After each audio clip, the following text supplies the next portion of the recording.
Okay, ZBA, we are live. We are recording. Phone lines are open. Go for it.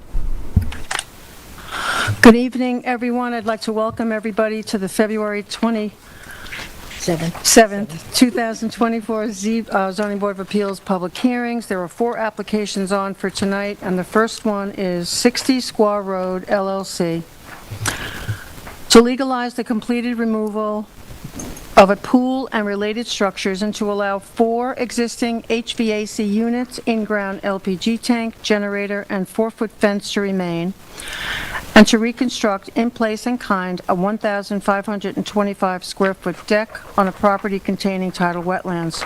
The relief sought is a natural resource special permit pursuant to Section 255-420 of the Town Code, and 7 variances are requested for this application. 6 wetland setback variances of 33.5 feet, 29.7 feet, 27.1 feet, 25.9 feet, and 24.8 feet, and an 8.2 foot are required from 255-430 of the Town Code to allow an existing generator to remain 66.5, 4 HVAC units to remain 70.3 feet, 72.9 feet, 74.1 feet, and 75.2, and an in-ground LPG tank to remain 91.8 feet from tidal wetlands where 100 feet is required. 1 variance pursuant to 255-430A is required to allow 4-foot mesh fencing to remain within wetlands where structures are prohibited and any other relief necessary. Council, are the affidavits of service and posting in order? I reviewed the affidavits of posting and service. It appears that everything is in order and the board has jurisdiction over this application. Okay, this is my area, and I will give my field inspection. Thank you, Member Maring, for doing the posting for me. I was there before it had to be posted, so I appreciate you doing that for me. This is proof that the property was properly posted. Next, please. Again, the official notice. Next. This is east side of the residence facing west. Next, please. Just another overall shot of the same thing. Next, please. As you're walking to the north side of the house, these are the HVAC units and generator that are before us tonight. Next, please. Just another shot of what's behind. This is actually, if you visited the site, you saw or were able to get on the property, you were able to see that these are concealed by a hedge. You actually don't even really see them. Next, please. This is you can't really see it that well. It blends in so well. But it's also before us for fencing along tidal wetlands of 3 Mile Harbor. And in that back there, you can see the posts that are leading to the fencing. Next, please. This is the deck before us tonight. This is facing north. This is actually the in-place, in-kind deck that is before us this evening. Next, please. That's a very big deck, and this is just another angle, another shot of it, so you get a full, I might even have a better picture of the full thing. Next, please. That's another one of the fence, and as you can see, very close to 3 Mile Harbor. Next, please. Again, this is the decking that extends literally all around, would be the front of the house because it's on the water side. It's the decking before us tonight. So next, please. Another same picture, just a different perspective. Next. I think that's it. Okay. Is there someone here on behalf of the application? We were expecting Mr. Huber. We're expecting We were. this? A no Mr. show? Huber. No, we were expecting Mr. Huber. Mr. Huber, that's what I thought. Should we... We have moved forward before. Do you want us to proceed? I mean, how to... do you want us to maybe hold it open, give him a little bit of time to get Yeah. here? He could be Yeah. caught in traffic. Yes. Okay, how do I legally do that? Just say, make a, oh, wait a minute, is this him? There he is. There he is. Perfect timing. Dramatic entrance. You are just in time, Mr. Huber. Evening, everyone. I just drove out from Port Jefferson. I apologize. No, no worries. Patience, you ready for me? We are ready for you. Okay. Outstanding. Hi. Is all in order? Everything's in order. Our acting chair, Ms. Savarese, just introduced your application, so take a deep breath and then you're up. Excellent. Thanks for your patience. I apologize. You know how much I respect the board. Not to worry. It's a pretty straightforward application. We have some, I'll start with the low-hanging fruit. There was an in-ground pool in the, it turns out to be the rear yard. This is a waterfront property. So the yard abutting the water is the front yard. And there was an in-ground pool, fully CO'd, from a previous owner. That was all removed and that was responsibly restored. It's all pervious area now. In the TAM, I reviewed, there was reference to the gate that's there. So that's the rear yard. That gate is 6 foot 1 inch. I was out there last week. I measured it personally. I have photographs for the board I could hand up, if I may. I know you like these two. These here, the ones we have? No, sir, these are just recent that I took the day I posted the sign. So I will hand up, there's plenty of copies here. I'll give some up to council. Council, thank you so much. Thank you. Thank you. Thank you, Mr. Huber. So I'll zip through that packet of photos quickly. One of the requests is to replace in place in kind the deck at the back of the house. It's deteriorating. So the first series of photographs show the deterioration on the deck just as of the day that I posted the sign. The next series of photos, I measured the gate, and that shows you that the gate is, the top of the post is 6 foot, so the gate is maybe an inch.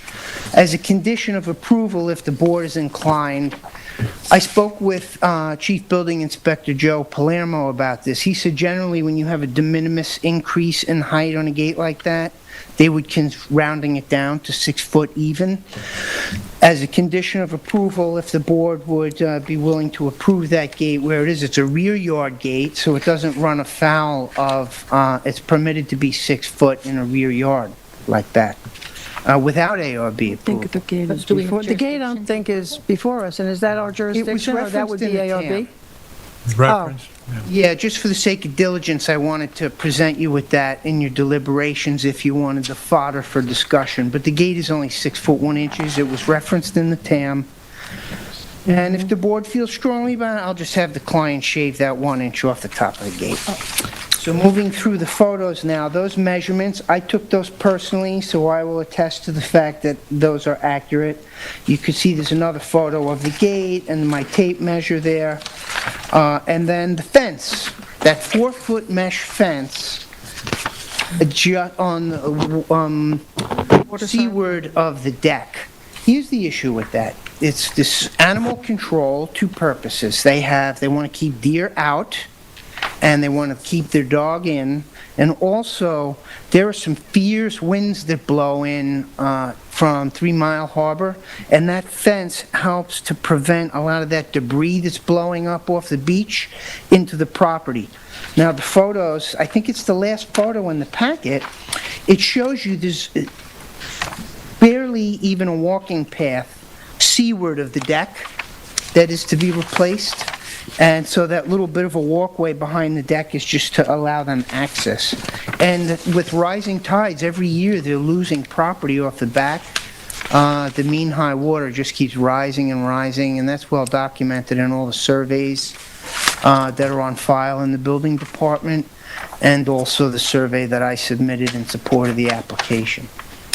The other items are the original packet of materials I submitted with the application shows the HVAC units on the front side of the corners of the house, and that's all landward of the westernmost part of the house there that's closest to the water.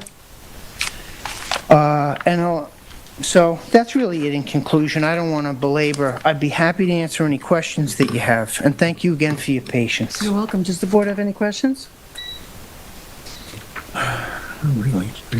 I don't, I mean, I see the photos of the back of the house, which is the roadside of the house, and there's a lawn area, and then we're to take it that that's the area where the pool was removed. Yes, sir. It's been restored to that. Yes, it's been restored. From the previous application. Oh, and also what we did, I'm sorry.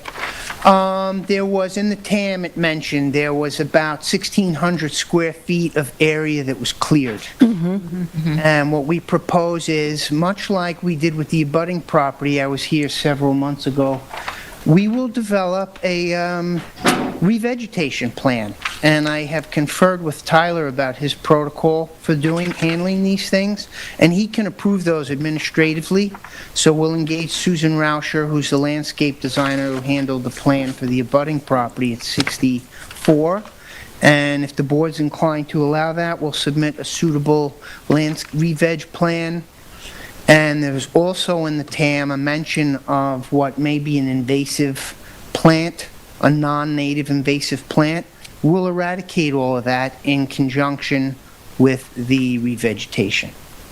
This here, Go ahead, go ahead. Talk about the re-veg. It says in the TAM 1,668 square feet of cleared area. Yes. Re-veg. That's correct. But that wouldn't be handled administratively. Are you offering that as mitigation for this application? Well, when I looked at, excellent question, thank you. I looked at the clearing calcs, and there's something in the folder when I submitted. Mark Abramson had submitted a memo in his customary that all but that 1,600 and change that exceeds the clearing was all pre-existing non-conforming. Right. So what I am proposing is to revegetate the 16 and change to get us back down to the As pre-existing. part of this application? Yes, ma'am. That's correct. You wanted to bring it more in compliance with clearing. Absolutely. Yeah, and I know the board favors that, and we want to be a good, responsible neighbor. We have letters of support from all the abutting neighbors. And, All right, well, thank you, Mr. Huber. of course, thank you so much. Can we hear from are we ready for the planning department? Yes. Yep.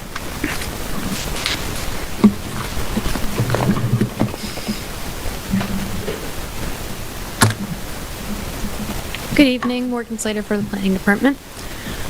Do you swear to tell the whole truth and nothing but the truth? I do. So this property is on the west side of Squaw Road, and it's contiguous to 3 Mile Harbor and is also within the Harbor Protection Overlay District. The residence was constructed prior to modern zoning and is pre-existing non-conforming to wetland setbacks. The property appeared before ZBA in 1966 and 1970 for additions within side yard setbacks, and then again in 1989 and 1991 for an NRSP to construct a swimming pool and some more additions. The most recent CO was issued in 1994 and depicts the swimming pool that has been removed. The application proposes to legalize the removal of the pool and reconstruct the existing decking in place and kind, and to allow those accessory structures, including the HVAC units, generator, and in-ground propane tank, to remain within wetland setbacks, and also to implement revegetation to make the property compliant with pre-existing non-conforming clearing limits. There's also a fence, and it's actually, if you look really closely on survey, it is located partially within the wetland delineation. We do recommend that it's removed from the wetland and even, as far away from the wetland as possible. Because it would just set a dangerous precedent by allowing structures to remain in a wetland. I think that's been the practice of the board, is to not allow structures to remain within wetlands. We also recommend that the revegetation should consist predominantly of native woody shrubs that are found around tidal wetlands. There appears to be some miscanthus on the property, which we're glad to hear that they're willing to remove that, just so it can prevent it from spreading into the tidal wetland habitat. Apart from the fencing, we don't expect any substantial environmental impacts from the deck reconstruction or the existing accessory structures. The revegetation should improve the environmental conditions of the property by establishing a stronger wetland buffer to 3 Mile Harbor, which is a significant fish and wildlife habitat and a component of the Peconic Estuary Critical Environment Area. The gate, I think, is out of jurisdiction of NRSP. So I think it's also technically located off the property, so I don't even know if it's really within jurisdiction. I didn't look at that as an issue as well. Off the property. So, other than that, I can answer any questions that the board may have. There was, you know, an application for the neighboring property that received a determination from the board in September of 2023, which was for some minor and not so minor accessory structures. It was a partial approval. I don't know if you have any questions about that. I do have the dimensions of what was approved for that, if you're curious. Well, the most sensitive issue that we're dealing with here is the fence, and the fence being in the wetlands.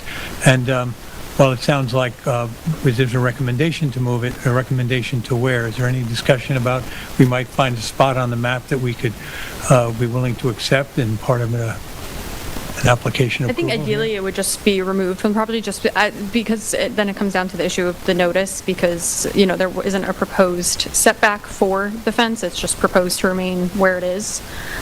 So I don't know if that would be an issue with the notice of the hearing tonight. They might have to renotice. yeah. Well, it does say any other relief necessary, so we could address that, Okay. technically.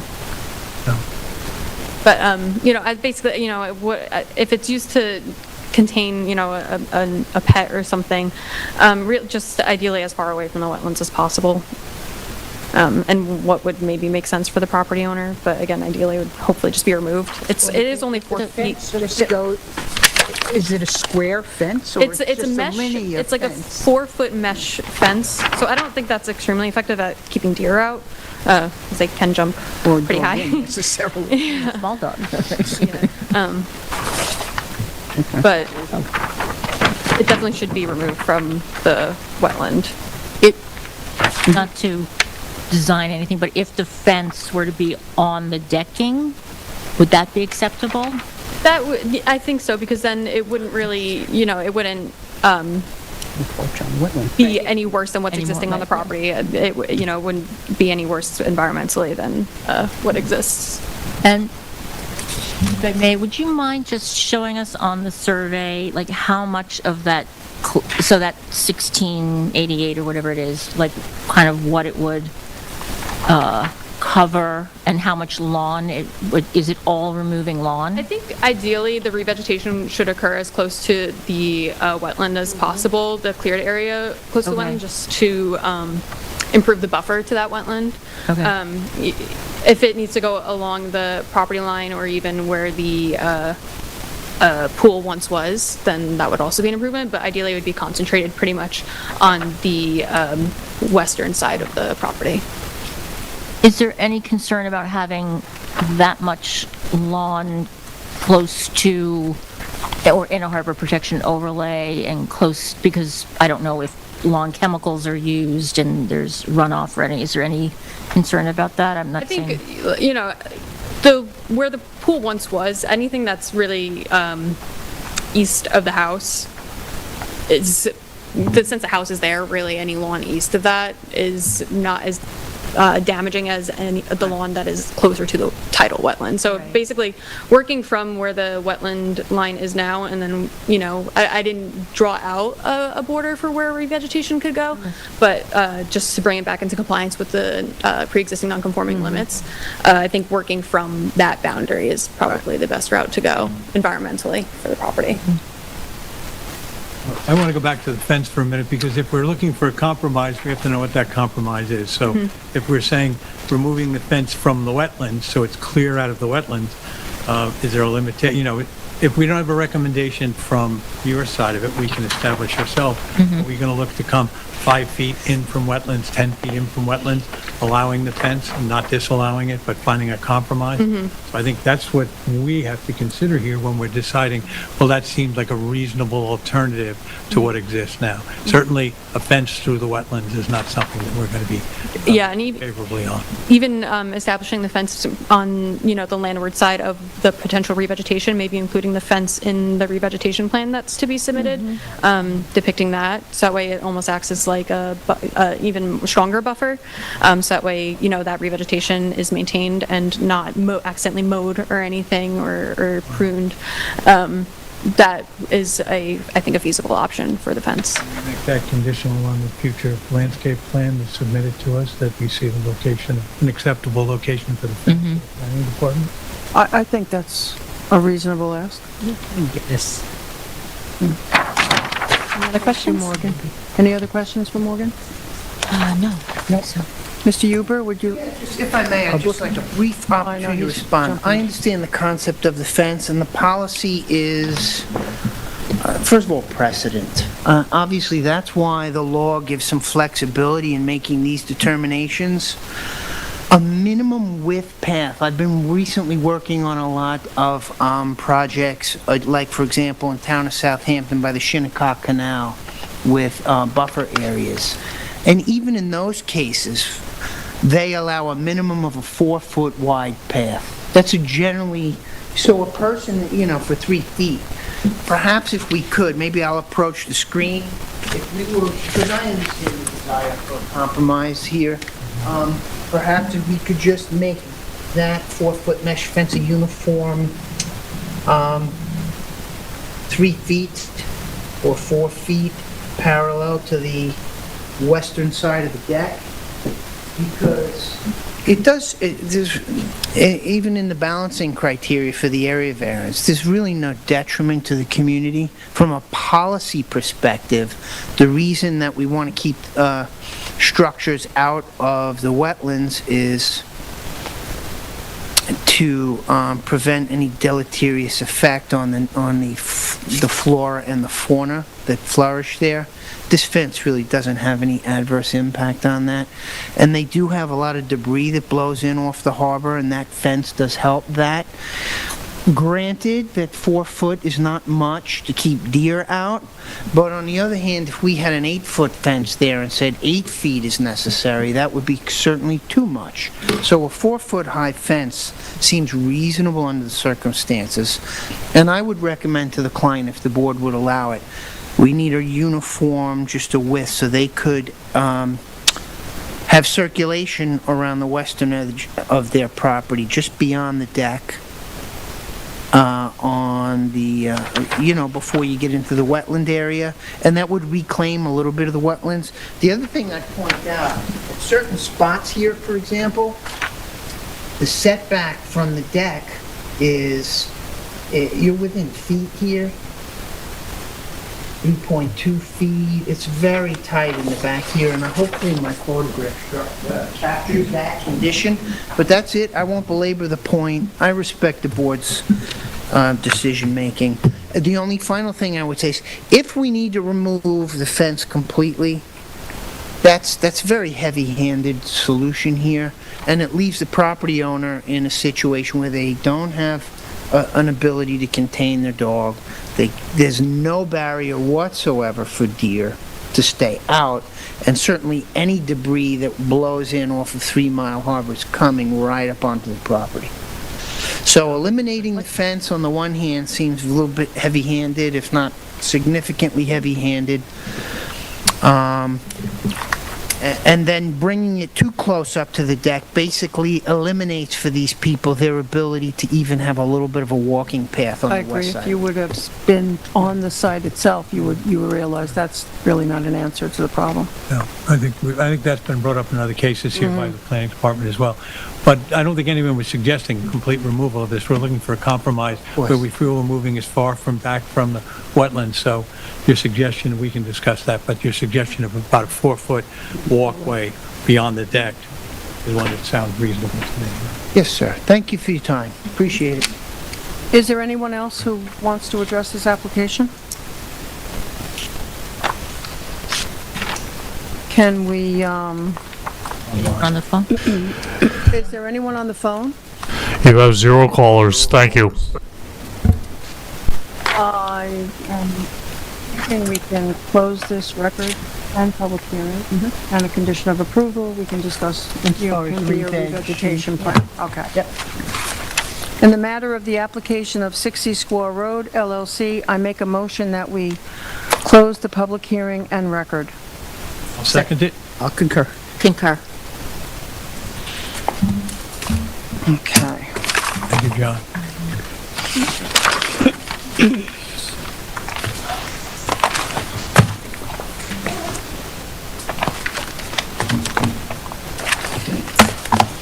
Okay.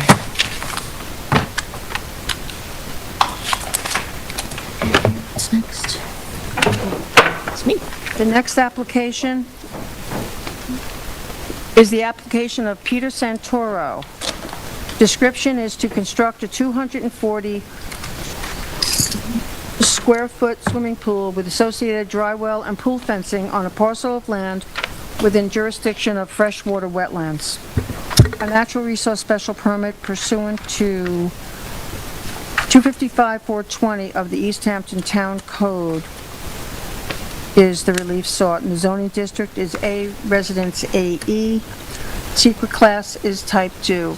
Council, is the affidavit of service and posting in order? Good question. We received an affidavit of posting and mailing. There was a question raised by a potential adjoining neighbor regarding the notice. And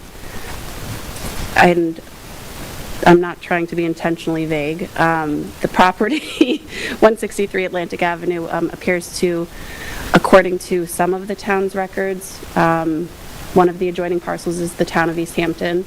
In a few other places where records are available, like the county's website, it says that the trustees are the owners of that parcel. Because of that, the trustees were listed on the application, but they did not receive notice by mail. However, there's a representative from the trustees here, so my office's position, which historically it has been, that if you come to the hearing, you obviously had some notice of the hearing, so we are comfortable allowing the hearing to be opened. And then I believe that somebody from the trustees will like to speak at least to that portion of it. And regardless if they were here or not, my suggestion to the board would be to leave the record open unless they object to that, so that they can respond to the application, because they did not receive the notice, with enough time. Even if they're here now tonight responding?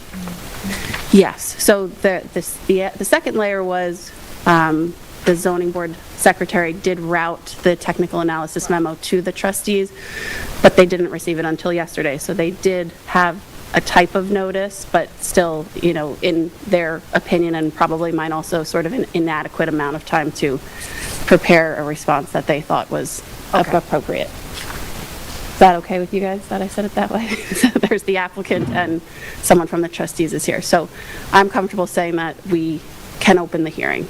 Okay, you can proceed. Should I do it now or after you? Wait till, let member Merritt. Before you open the public hearing, if that's okay as well. Yeah, we're going to proceed as council has directed us. The question, I guess, is do we speak before or after the public, before the public? Well, So really out of a courtesy, sorry, John, but more to the trustees, they want to put something, sort of speak to the board before the hearing is opened. Okay. So I'm fine with this. This has been a little bit of a tricky one. We're trying to, sort of let everyone be heard. Good evening, Chair and members of the board. Only take 1 minute of your time. Christopher Carrillo, Council, Town Trustees. I did have the opportunity to speak with Mr. Tarbert as well. We'd just like to go on record objecting to the opening of the public hearing for failure of adequate notice under 255-923 of the Town Code that does require neighboring property owners have 10 days notice of the public hearing via certified mail, return receipt requested. The applicant's application recognizes the trustees as a neighboring property owner. The applicant's survey recognizes the trustee as the neighboring property owner. It's come to my attention very recently there might be some questions as to title via some anecdotal evidence of legal descriptions and other deeds that may purport to a different ownership for the town. But as far as this particular application and the trustee's position, that the trustees are property owners that did not get adequate notice prior to the hearing. We appreciate your time and the attorney's time and understand you may be moving forward with the public hearing. Just here to go on public record with the objection. Thank you.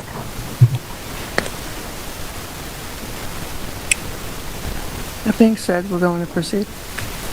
Member Mehring, would you like to give your field inspection? Yes, thank you.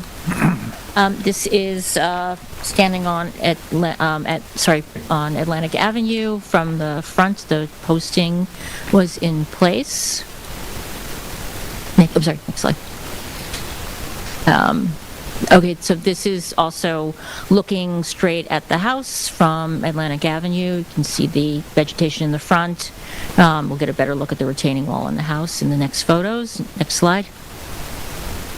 This is just the neighborhood shot. This is Atlantic Avenue looking north up to Bluff Road. Next slide. And looking south towards the ocean. Everyone's probably familiar with this area. Next slide. Okay, I'm walking up the driveway that is on the north side of the house. You get a better look at the retaining wall. Next slide. I just wanted to take a picture to remind everyone that this house is, I believe, fully on pilings. Just interesting to look at it up close. Next slide. Okay, I'm moving towards the back of the house, and those are the two air conditioning units and mechanicals. Okay, next slide.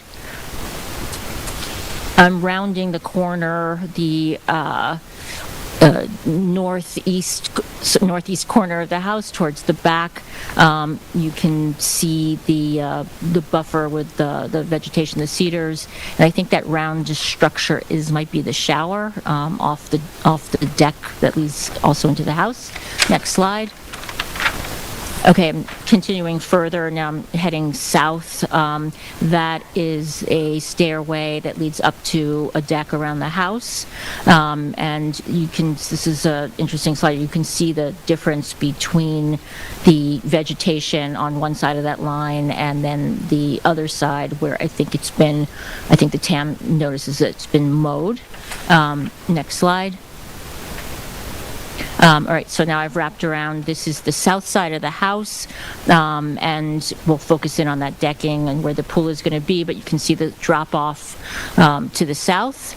Next slide.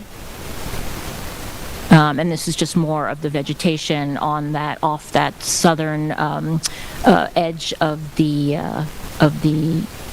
retaining wall, and to the left side you can see the sort of driveway access road. Next slide. This is now looking east. I've stepped off onto that road just to see that this goes back towards where the wetlands are. If you were to continue on that, you would, you'd see the wetlands and the vegetation clearly. Next slide. Okay, so again, this is the deck that exists. This is the first part of it. That's the part that's the western side. Next slide. That's the whole deck that exists. And then as I understand it from the survey, I believe that deck will be extended, and the pool will be on the extended right side of that deck. Next slide. And it will extend, if the survey shows that the pool and the decking will extend part way to be in line with about, I think, halfway where that further staircase is. Next slide. Okay, now I'm just wrapping around to the front of the house. Next slide. And then this is standing on the western edge of the retaining wall. You can see the vegetation, and a reminder that this property sits just directly across from the life-saving station, the historically protected life-saving station landmark. Thank you. I think that's it. How far around does the retaining wall go? The property grade, seems to grade up, so the retaining wall goes across the entire front of the house. It goes up, I think, most of the north side, and then it sort of fades out on the south side as the property slopes up. Thank you. Unless the retaining wall is somehow hidden underneath, but it seems to. I just want clarification. Thank you. Thank you, Member Mary. Is there anyone here to speak on behalf of this application? Excuse me, John Tarbett for the applicant. So this is a property that's been developed for a long time, actually. I think 70 or 80 years. About 10 or 15 years ago, the then owner came to the board and asked to redevelop the property, which is how that house got built now. The existing house is a relatively modest house. It's FEMA compliant. You'll see the septic system is in the front yard there on Atlantic Avenue, and it subsequently got sold, and the current owner put in the AC units, which do have a CO, but they were never approved by the board, so we're retroactively asking for a CO for the AC condensers. No, it's not a CO, a variance, or natural resource special permit for the AC condensers, because they are more than 100 feet from the wetland, but they are not 150 feet from the wetland. So they need a special permit. We're also asking for what is essentially a very small pool, which also conforms to zoning, but it does need a special permit. And we think it's a good application for a special permit. Mostly, if you look at the calculations for clearing, the property is well within allowable clearing and coverage and total coverage. So it does seem to, and also the area of the proposed pool. You know, a lot of times when you think of a special permit, you're asking to disturb either dune or beach grass. This is a very disturbed property. It's been disturbed for 75 years or plus, and the area where we're proposing the pool is also heavily disturbed, and it's existing legal lawn. Finally, the pool equipment itself is proposed more than 150 feet from the wetlands, so that the pool equipment itself is completely outside of any zoning board jurisdiction. It's just a small pool itself that we'd like to put in a disturbed area, and again, the property's not overly developed, so we hope that the board will look favorably on the application. John, the reason I brought up the retaining wall, it seems, pretty excessive. Where would the actual construction access, where would it be?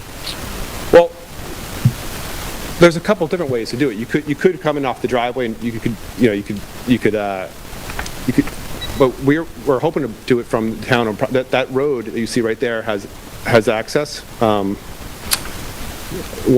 actually a photo. Do you mind moving it back? Yeah, the photograph of the driveway.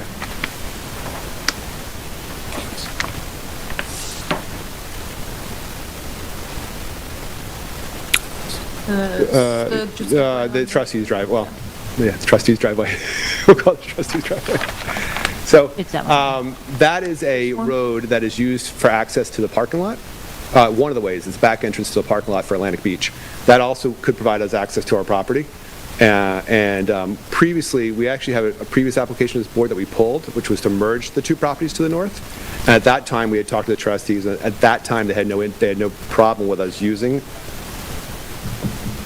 Do we have anything in writing from No, them? but you could condition. But we could, You yeah. can condition it on that. Yep. My other question is, are you in agreement with bringing the property back into compliance with the clearing limits that were shown in the 2010 CO? No, I wrote a letter to the board on that. The background of this whole thing was in 2008 is when this house got approved, and the vegetation, as you see now, matches your approval from 2008. 2008. I have no idea why somebody changed that in 2010. At that point, they proposed, it's worse, actually. See the light bulb on the eastern side of the property? It's a clearing line. But it actually, they seem to have substituted, by adding some vegetation on top of that retaining wall, more than 150 feet from the wetland, or some additional clearing to the east near the wetland. It happened in 2010. Subsequent to that, there's been 2 COs issued with the clearing that you approved in 2008, And the last one was in 2019, when my client bought it, and I specifically went to the planning department and said, this doesn't make sense. There's a 2008 approval from the zoning board that we're showing compliance with, and we just got a CO. But this is weird 2010 thing, and at that point, I got a letter from Brian Frank saying that the correct way to vegetate this property is as per the 2008 zoning board approval. That's all in your file. I submitted it. So I would just say that what I do think we should do is, I agree that the area to the east of the house has been, it doesn't look, like, I think a lot more woody plants should be planted there. I would even be okay with like some sort of, like, I think they should put some sort of like split rail fence or something so people can't mistakenly mow into that, landscapers. And we would do as robust a plan as anybody wants. Again, the property is in compliance with both the 2008 approval, and it's not over-cleared, and there's no clearing within 50 feet of the wetland. I don't think it makes any sense to vegetate on top of the retaining wall to the north of the pool, I'm sorry, to the west of the pool, away from the wetland, because for some reason in 2010 they wanted to do that. I would much prefer to make everything behind the pool as robust and woody as possible. That area is where the wetland is. It doesn't make any sense. The area, I mean, look, that's where the septic system is. Like, it's above a septic system in a retaining wall. That's, I'm sure, fill. I'm sure there's no, I actually dug down, there's no sandy soils there. It just doesn't make any sense to plant outside of 150 feet from the wetland when you could instead focus on all that area behind the house, which should be protected. We do have a DC permit as well. I can mention that. I just want to go back again to access, because when I visited the site, and it's pretty obvious that if you come up the driveway to the house, you have a retaining wall in the way, and of course we know where the retaining wall is. So it would seem your problem is getting permission from the trustees to gain access. It's fairly, not simple, but it's a fairly straightforward project if you can gain access beyond the wall. Without it, I think you have a problem. It's going to be very difficult, because I'm sure they'll have to figure out a way to get over that retaining wall for heavy machinery, which might mean That's the lifting reason I it. brought it up. Yeah. It would be, if the trustee, if whoever owns that land doesn't permit us to use that driveway, it would be a much more difficult project. In which case we might want to know what the construction protocol is going to be for us to attack it from another spot where it might be more disturbing to native. I think that's a fair point. I think it'd be okay to leave if you guys thought so, leave it open for For construction protocol? one or the other, right? Either we get permission to use that road, or we tell you how we're going to get on top of that retaining wall. I mean, to me, I'm just, what we've been told tonight by council, what we're hearing is that had the trustees had a little more time, perhaps they could have come tonight with a plan for us, or an approval, or a reason not to approve. But we're not quite sure, neither are you. So we have to figure that out, I think. Yep. And they will be responding to us, so they can address those things. Yeah, I'll try to work out access from them. I'm sure they'll be really happy with me that I didn't notify them ahead of time of the hearing. But I'll try to get past that. And if I can't, then I'll have to work with a contractor to try to construction protocol for you. Yeah, there'll be a ramp or something that has to happen to get across it. There's something there that we want to know about. Yeah. Understood. Definitely is the issue. Can I just ask on the deck that holds the pool, is the deck also expanding south at all? South. I know the pool is very narrow, so I'm having a hard time. We can look at. seeing. The answer is I don't think so, but I don't want to say that. Okay.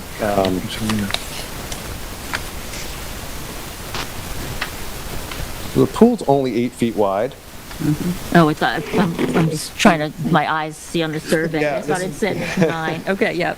And, the pool is 8 by 30, which if it was 10 by 30, it'd be 300 square feet, so it's a small pool. Right. I just wanted to pull up the survey of existing conditions.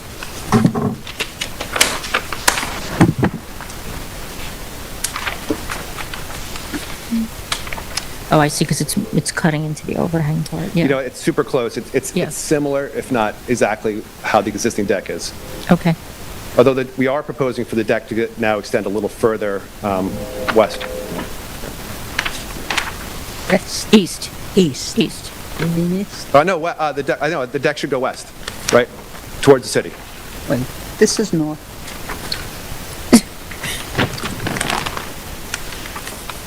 Where are they extended? they're extending it this way, but- You're extending it towards the, yeah, Okay. towards that's east. so that's east. Yeah. That's fine. Maybe we're both, yeah, both ways. Thank you. The pool is on helical piles. That's in the drawing here. So the pool is going to be floating on helical piles here. So the excavation then is going to be somewhat less than it might have been, right? I'm basically just telling you that if you look at this here, Yeah. in terms of the depth of the pool and the construction technique, we see that it's going to be mounted on helicals. I see that. I'm not an expert on pools, sorry. You sound like you know more than me. Well, I'm just saying that it has an effect on the amount of work that has to be done in the area. Less? The helicals make it less work than if we were Perfect. doing a fuller excavation. That's Yeah, I'm pretty sure that we could design a construction protocol if we had to get over the retaining walls, but in either event, I think it's fair to leave it open for us to do one of those two things. the key here is that access, you know. and Yes, you'll know where- that is the Be key. a much easier project, for sure. Are there any other questions from the board? Are we ready for the planning department?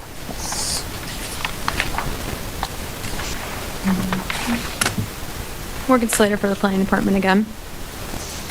So this property is on the east side of Atlantic Ave in Amagansett. An administrative NRSP was issued in 2008 to demolish the previous residence and construct a new one, which is the house that currently exists on the property. The parcel is contiguous to the Atlantic Double Dune Significant Coastal Fish and Wildlife Habitat, which notes the various vulnerable plant and animal species found in the area. The wetland within jurisdiction is found on the trustee's property, debatable, I guess, to the east, which has been noted to contain various native wetland species and is characterized as a maritime freshwater interdunal swale. This wetland is also Class 3 DEC wetland, and a statement of non-jurisdiction from the DEC has been provided for the proposed work. This parcel is within the Further Lane Scenic Area of statewide significance, which emphasizes the importance of maintaining native plants to retain the visual character of the area. The subject property no longer contains the duneland habitat that is characteristic of the area due to increased clearing that has occurred as a result of residential development.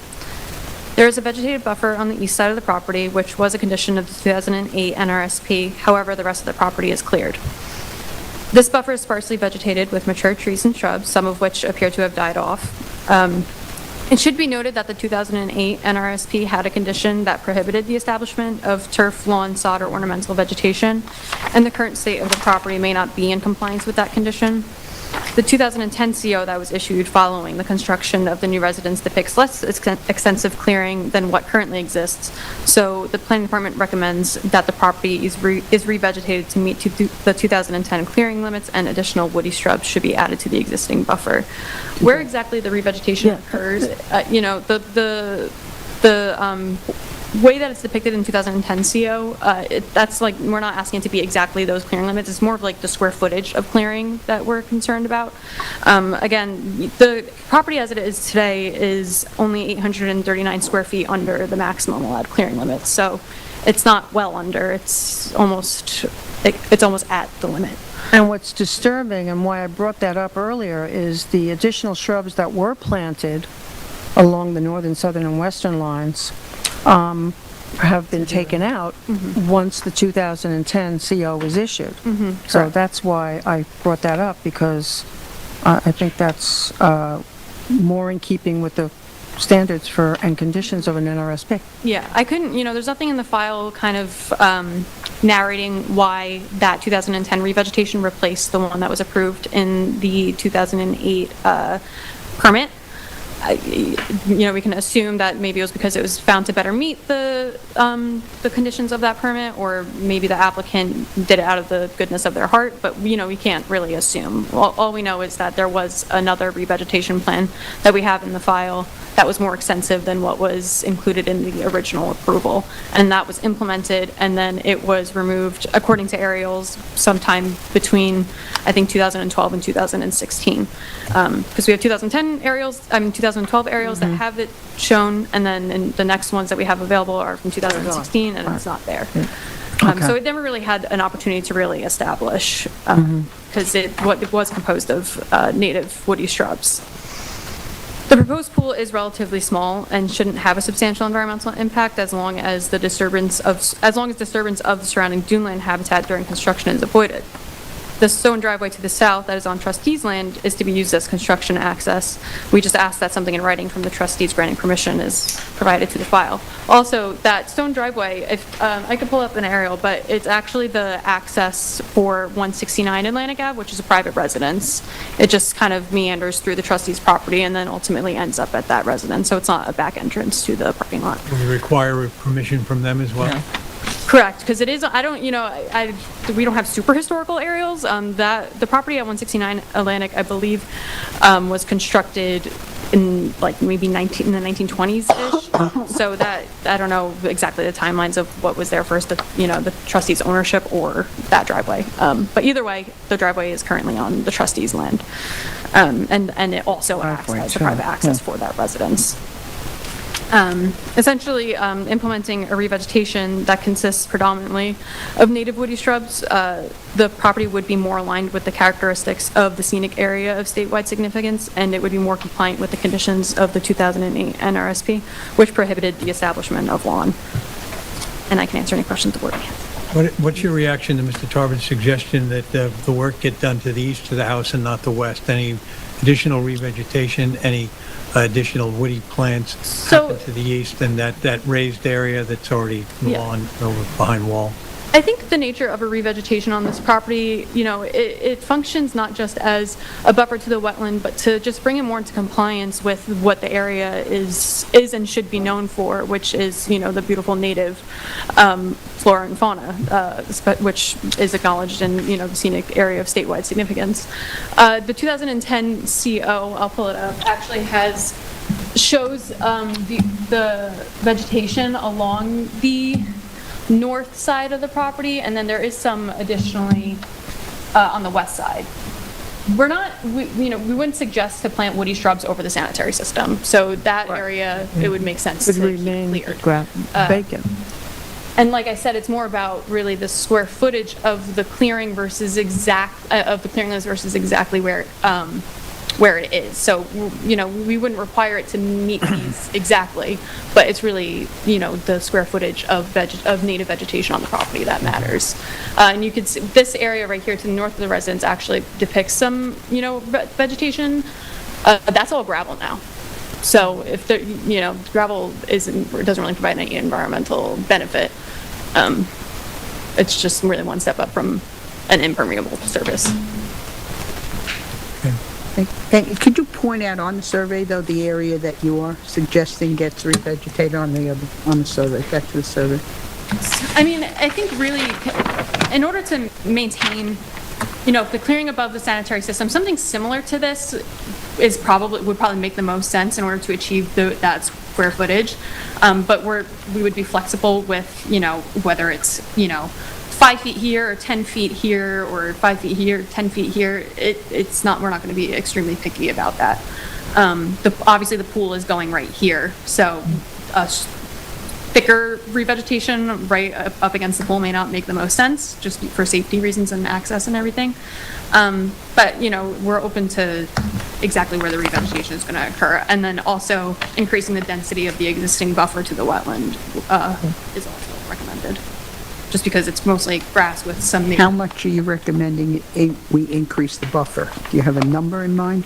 The buffer doesn't necessarily need to go any further towards the residence. It's really just the density of it that we would like to improve, and then any further plantings, any further clearing limits really could just extend, around the border of the property. Because I know that being able to use the part of the property that doesn't have any structures in it as for recreation or anything, it would make sense to not plant anything over the sanitary system. So that would, remain cleared.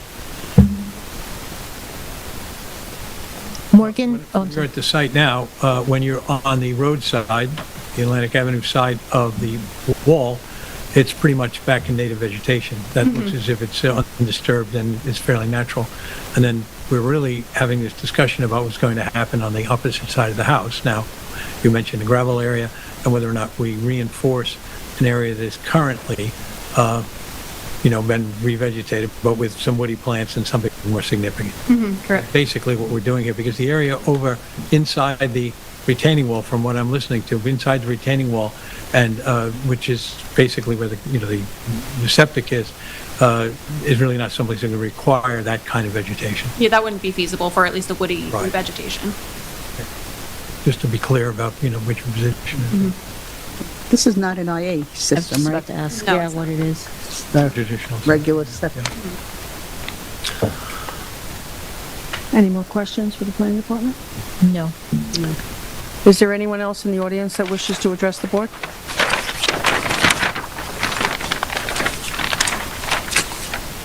Hello again, Chris Carrillo, Council, Town Trustees. Regarding the commentary for the access from the Trustee Road, just want to clear up that commentary. The trustees were approached in 2020 as part of an application for an expansive redevelopment of the property to get permanent access from the Trustee Road to access that property. Now, we know that since then, that application was scrubbed and the project never went forward. At the time, the trustees did discuss, and it did garner some support to be able to access permanently from there, but the trustees did not pass any resolutions, nor did they, agree at all to move forward with that access. So that was a separate application in 2020. Currently, for this application, we have not yet been approached, and just wanted to make it clear that we have not yet discussed or deliberated on any type of access from the Trustee Road. So that's all. Thank you very much. Thank you. Is there anyone else that wishes to address the board? Matt, do we have any callers? You have 0 callers. Thank you.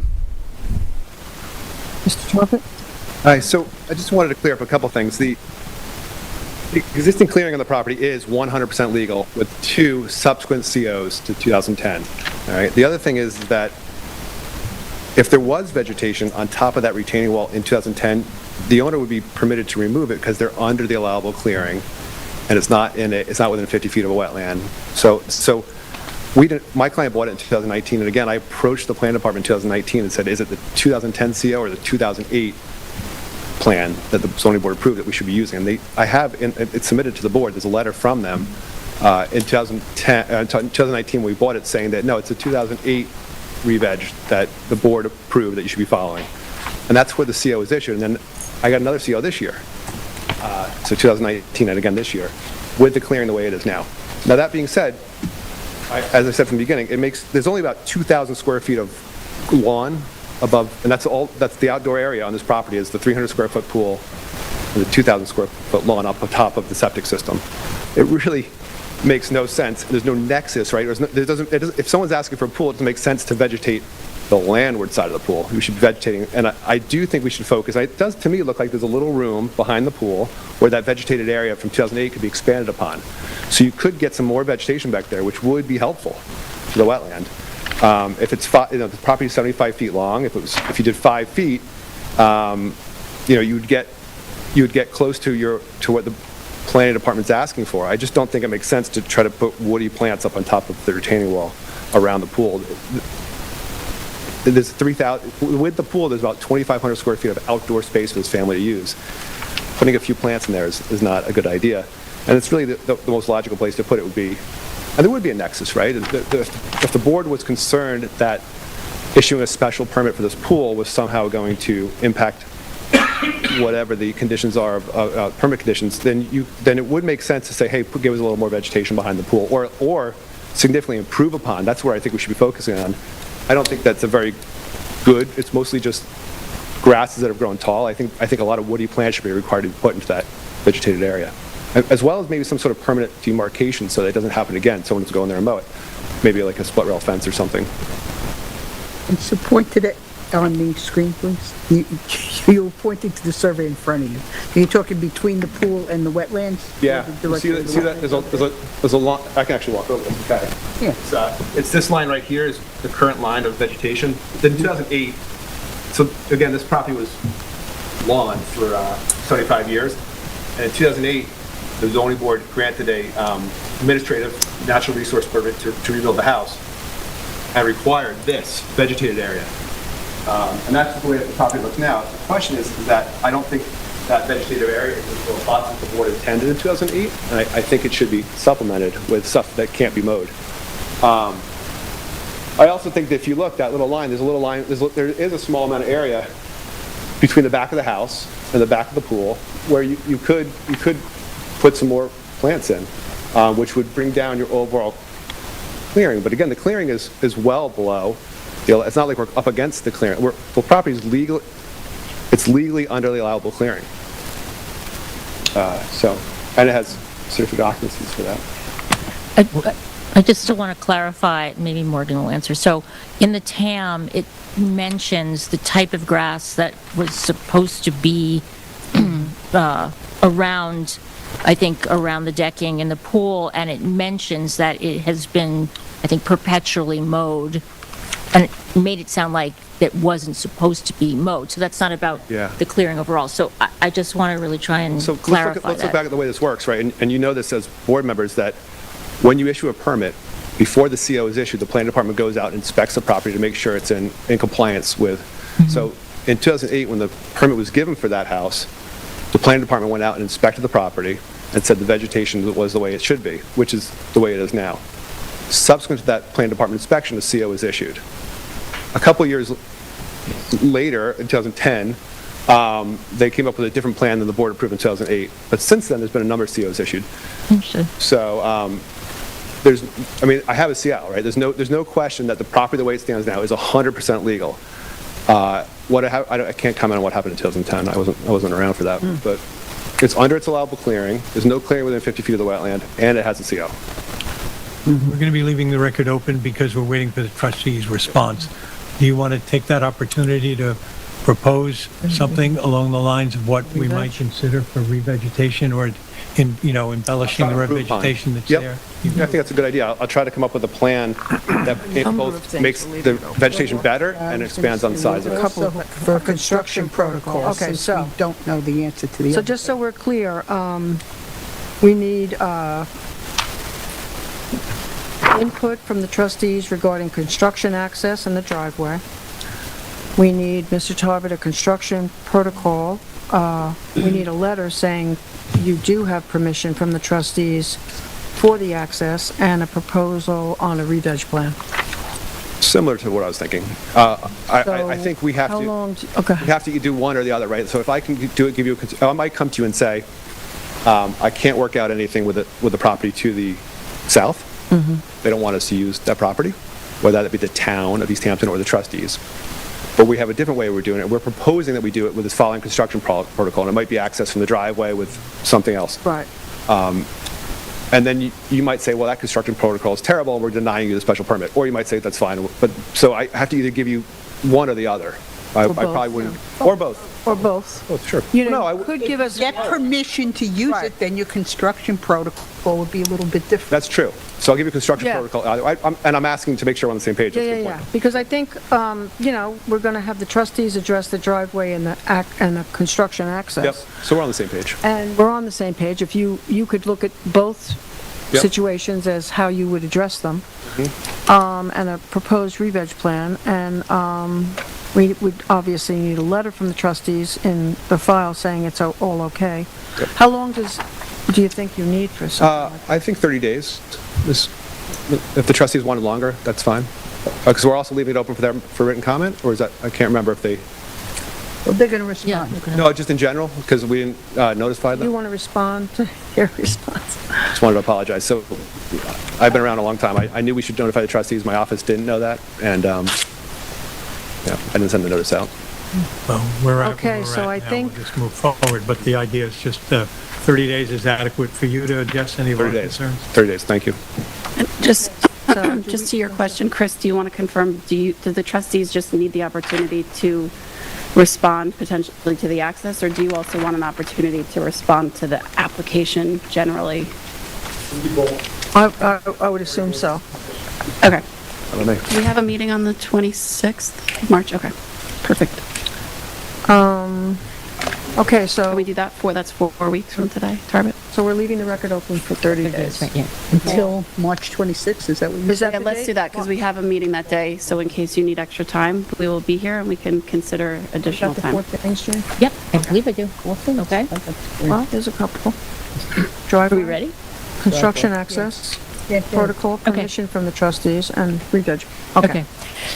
So then, in the matter of Peter Santoro, 163 Atlantic Avenue, Amagansett, Suffolk County Tax Map Number 300-172-11-17, I make a motion to close the public hearing, but leave the record open, and I'll for the following items: the trustees' response and a confirmation that access would or would not be allowable, a construction protocol, and a proposal on a revegetation plan. Is that it? Did I get them all? Yep. So leaving the record open 30 days for those items until March 26th. I will second that. And I concur.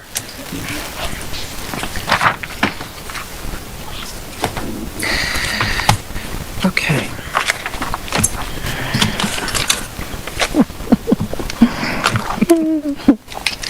Okay. What are you looking at? All right. I am getting my let me think this is my application, so let me get myself in order here. Okay, so the next application is Felipa Abelis, description to allow a 98 square foot of decking and generator to remain on a parcel of land containing surface waters and within the town's jurisdiction of wetlands. It is on Girard Drive, Cape Gardner in Springs. The relief sought is a natural resource special permit pursuant to Section 255-420 and variances from 255-430, minimum wetland setbacks of the town code, and any other relief necessary. Variances of 57.5 feet and 20.7 feet are required to allow the decking and generator to remain 42.5 feet and 79.3 feet respectively from tidal wetlands where 100 feet setback is required. Council, do we have a proper affidavit of service and posting? I've reviewed the affidavit of service and posting. Everything appears to be in order, and the board has jurisdiction over this application. And let me do my field inspection. This is my district. Okay, so this first photo was taken from Girard Drive, and it's a view of the west side of the residence facing east. Next, please. This is the official notice. It was properly posted. Next, please. This is a photo, again, of the residence from the steps that lead up, and actually to the left up there. Well, you can't really see it that well, but you can see the generator. Next, please. This is a picture of the generator, which is on the front side of the property. Next, please. This is the decking in question. It's to the rear of the property. Well, it's actually the front, because we're on the water side. This is before us tonight for permission to remain. Next, please. This is a photo of the beautiful backyard. Next, please. This is taken from the water side. I'm looking at the house from the rear. Next, please. This is leading up to the tank that's, I believe it's also before us for a propane tank, and that's it. There's actually a better picture of it, I think, in the next photo. Next, please, Brian. Yeah, there it is. Okay, that's before us tonight for permission to remain. Next, please. And this is the generator. It's on the rear, consider the rear yard. It's on the Girard Drive side of the house, right by the front door. Next, please.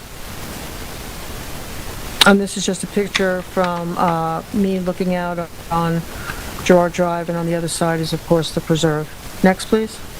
That's it. I think that's it. Is there anyone here to speak on behalf of this application?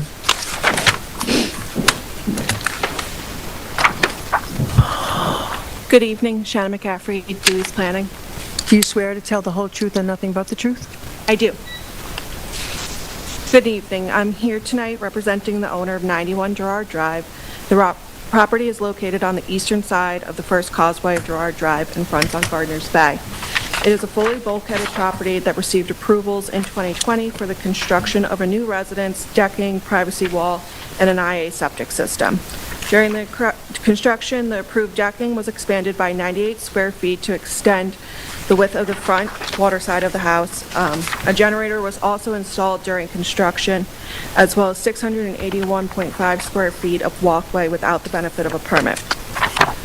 We believe that these were modest deviations from the original approval. While the deck is larger than the originally approved, it does not encroach any closer to the original approval as noted in the technical analysis memo.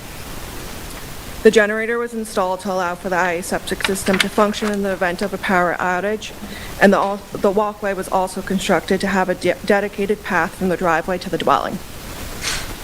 This property is constrained by having wetlands on both sides and does not allow for any envelope that is outside of jurisdiction. This leaves the applicant to no other option other than to request these variances and makes it not a self-created hardship due to the pre-existing non-conforming nature of the property. With these additional improvements, the property is still under the allowable coverage numbers and clearing numbers. The property has a building coverage of 915 square feet, where 1,516 square feet is allowed, and a total coverage of 2,221 square feet, where 3,789 square feet is allowed. The property is currently cleared 6,718 square feet, where 7,578 square feet is allowed. The owner of the property has only constructed the minimum to meet their need and did not try to maximize the property to an extent that the code allows. The structures were designed to be in keeping with Section 225(5)51D to preserve the natural resources of the property. The location of the improvements were placed to be balanced between the natural features found near the property. The owner has also planted beach grass to restore the area near the bulkhead. As recommended in the TAM, the ornamental plantings will be removed and can be replaced with native plantings. And they will also provide the 1-inch rainfall, that drainage for rainfall recommended. This will help assure that there is no adverse impact to the physical or environmental conditions of the neighborhood. And finally, since the inspection with the planning department, the bulkhead has been repaired per the previous approval, and beach grass was restored. That was damaged. Please let me know if you have any questions. Does the board have any The questions? bulkhead was repaired? Yes.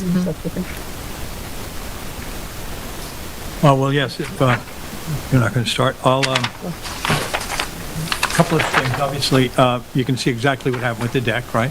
Well, it was extended over. You had permission to go halfway, and you took the straight line and continued it out. So your position is not any closer to the water, but it's still something that we're not going to do, right? So there's that.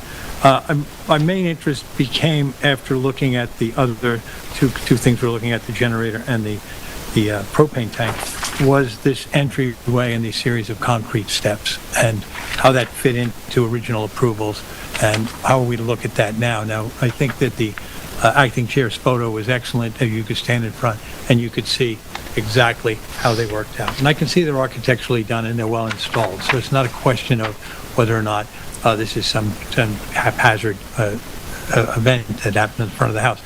Nonetheless, it's a significant change from what was approved so how are we to approach this, looking at this forward? What are we going to be looking at that we can start to justify understanding these approvals you're looking for based on the very little bit I think you have to offer? There's got to be something here that we're looking at that we can make some conditions on this, because they're significant. I don't know what the dimension is. Maybe they're 9 feet across, something like that, and they stagger back and forth and about a foot on the top. It's a concern. It's a concern because it's there, and I think it's something that we have to take seriously. It seems to me, and we'll be interested to see what the planner has to say, but it seems to me that this is quite a variance from what originally was proposed. Correct, but I think having a dedicated walkway instead, previously, before construction, this property was 100% cleared of native vegetation. Replacing the ornamental plantings with native vegetation will help further restore. We could pick some areas. With the septic system, we can only do like shallow root systems, but we can include further plantings and restoring the property. as an option to help mitigate for these I think it's something we're going to deviations. have to talk, we'll let the rest of the board comment. I guess to follow, Go ahead, Jane. oh, go ahead. No. Well, I mean, I always look at these applications as if it did come before us, what would I have done? Would I have approved it?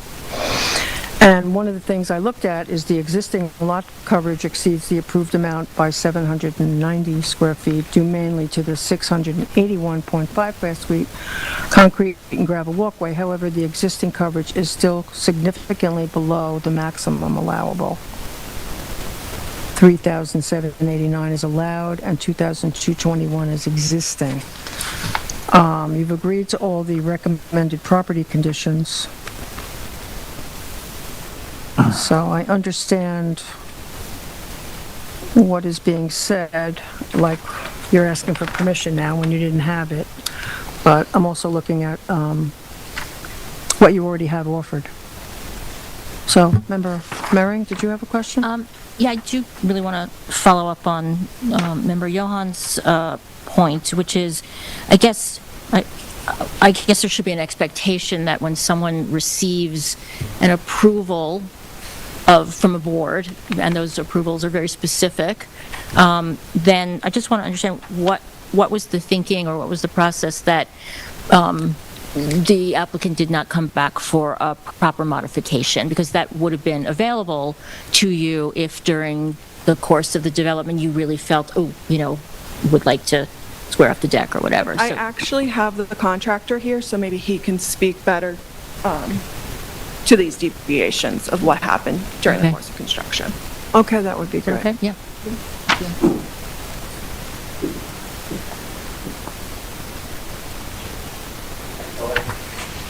Could you state your name for the record, please? Hi, my name is Luis Morocho. I am general contractor for Menso Construction. Do you swear to tell the whole truth and nothing but the truth? Yes, I do. Okay. I did all this, when I get this client and the client asking me for rebuild the existing home, and I go to check the house, and the entire house was completely rotted in that moment, and then start to do the thinking, rebuild put a new house in place, and then we put the application to you guys and everything. And the reason we put the stones from the house to the driveway, the reason because we did without know those step stones. We didn't do the concrete stones, and then one day we have a lot of wind, a lot of rain, and all the gravel washing all the way to the driveway. And then I said maybe we can put all those stones is no putting with the concrete. We get all the stones. We pray putting on the other side and put like a stone in the top of the sand. It's no, I can lift it up. All those concretes I can lift it up from the sand, and the reason I put that stuff, and that's what we did. Yeah, so the normal procedure here would be that you propose a type of walkway. The fact that you need them is really not in question. You can see that the grade change is the problem. The problem is that in order to get a permit, you generally come with an idea, it's reviewed by the board, and the board decides if it's too large in scale, it's inadequate, it's too much of an ask, and then there's a negotiation process. You come to us now, though, with something that looks like it's significant, and maybe it didn't have to be that large. So the logic that it was necessary, we're not doubting. It seems like that makes perfect sense. But what we do have to always be concerned about is that the procedure has been followed, that you come with us with an idea and you approve it. Sensitive areas like that, which was all we're ever looking at, is something that's either sensitive or a problem, always take careful consideration. So your effort, the work you did, is really not what's in question. The question is here whether or not the planning for it was pre-approved and whether or not this board would have approved that configuration.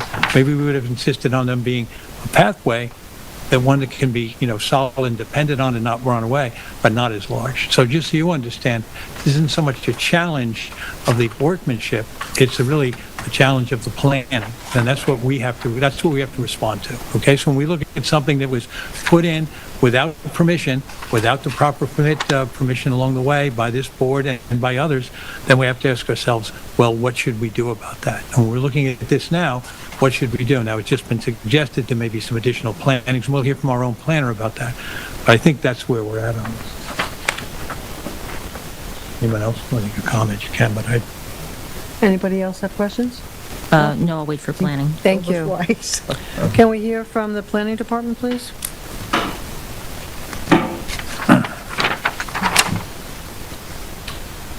Good evening, board members. Brian Frank from the Planning Department. Swear me? Do you swear to tell the whole truth and nothing do. but the truth? Yes. I think Shannon did a very good job describing the history of the property. This came before the board for a demolition and a construction of a new house. Some deviations were discovered in the final inspection as a precursor to a certificate of occupancy.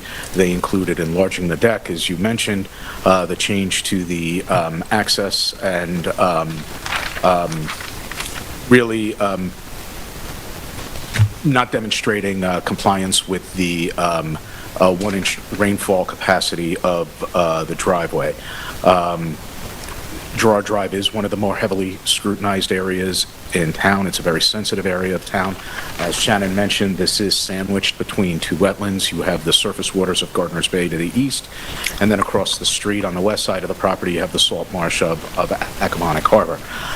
That being said, if the walkway and the larger deck were included in the original application, I don't think it would have changed any of the recommendations by the planning department regarding the application or the mitigation measures that the planning department recommended and that were incorporated into the decision.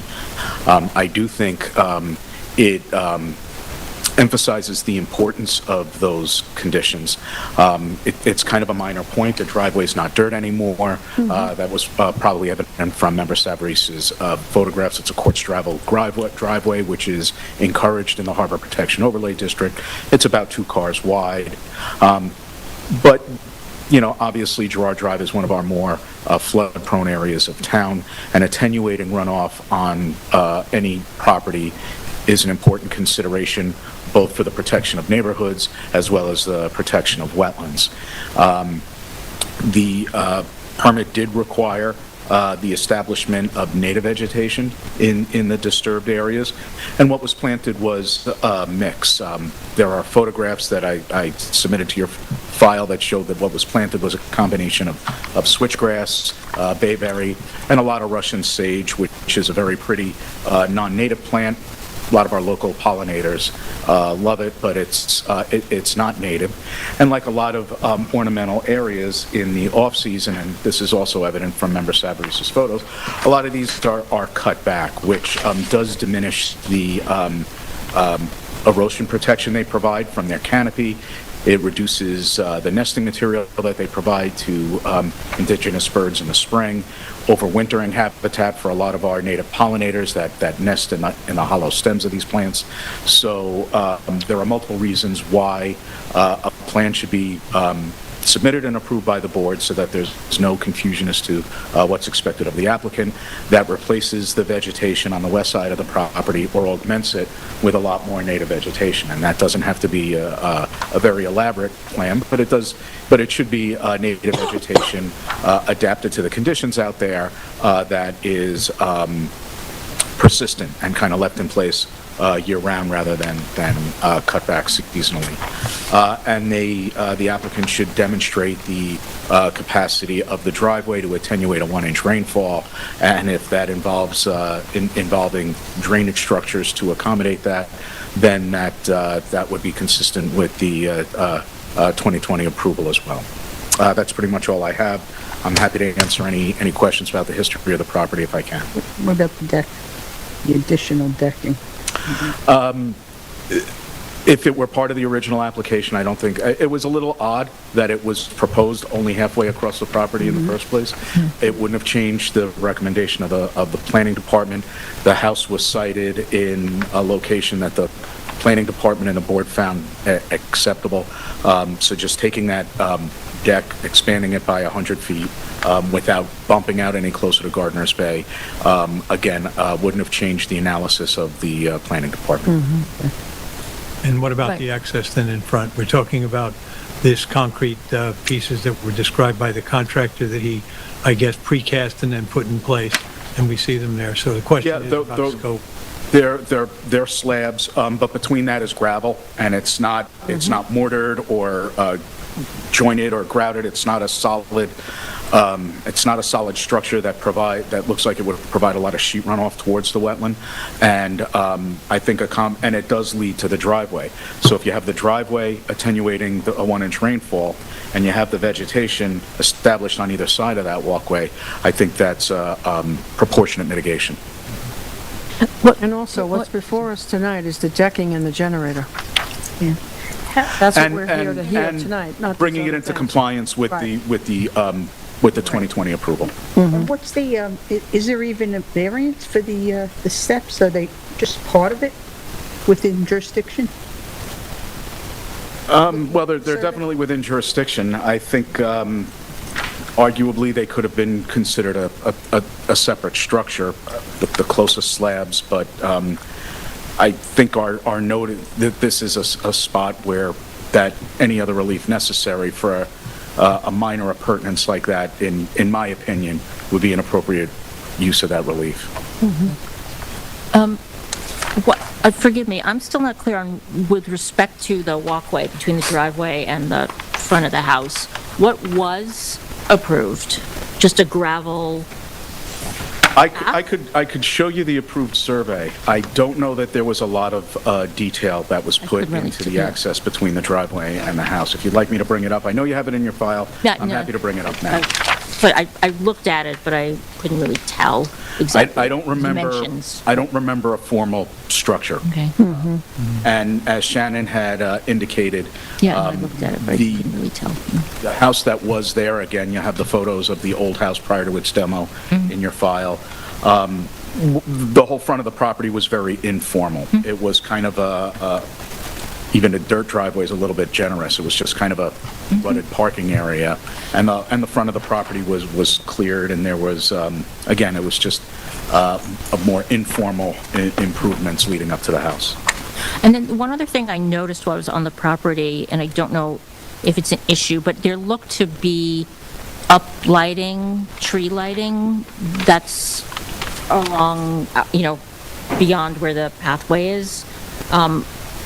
So I thought that uplighting or tree lighting is not necessarily, this might be more for the building department. I wasn't aware of the lighting, but there are restrictions on uplighting, and if that's the case, then ideally that is something that I think the applicant has an opportunity to address, and before it gets as far as the building department, I'd encourage them to do so that it doesn't end up bouncing back and delaying the issuance of a certificate of occupancy. And last thing, was there a specified height for the privacy wall at the time of the? I don't recall. I'd have to look that up. I Is it definitely I want to say it was a 4-foot. I want to say it was a 4-foot privacy wall. I could probably take a look at the prior approval. Thank you. Any other questions? Thank you, Mr. Frank. Does anyone else wish to address the board? Shannon, would you like to make a final statement? I'm sorry, one moment. Are there any callers, Matt? You have 0 callers. Thank you. To address Member Meering, the lighting hold on. is actually down lighting on the Hold walkway. on, Shannon. There's a little bit of... Sorry, Okay. I wasn't. Sorry about that. So the walkway lighting indeed was It's down. down. I noticed, sorry to interrupt you, but off that, the lighting to this, especially to the,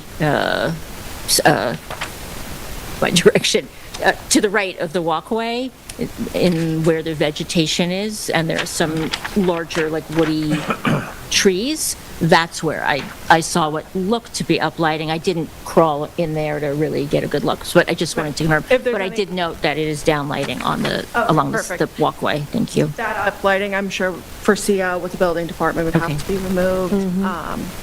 Again, I would just like to reiterate that I do think, even though with these deviations, that they were in keeping with the previous approval, and I do think it's a much better end result from what we began with the dilapidated home, and then even with taking out the non-native species now, we have a chance to further vegetate, which will always be a benefit to the environment. So if there's any other questions, please let me know. Thank you. All right, we're ready to close this public hearing. In the matter of the application of Felipa Abeles, I make a motion that we close the public hearing and record. Second. I concur. All right, let me put my things away. Alrighty. Okay.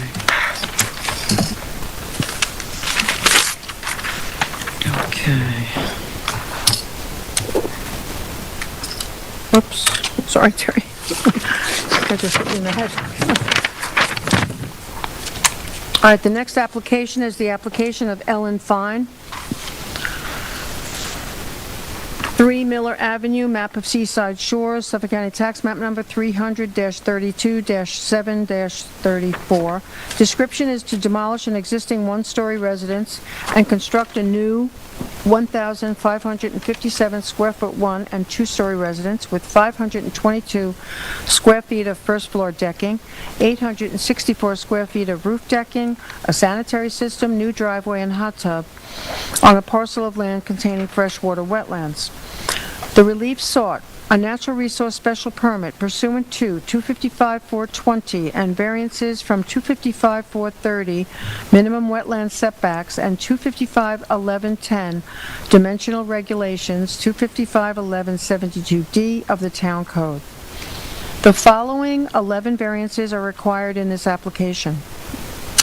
Variances of 72 feet and 75.1 feet are required to construct the residence and decking 28 feet and 24.9 feet, respectively, from wetlands where a 100-foot setback is required.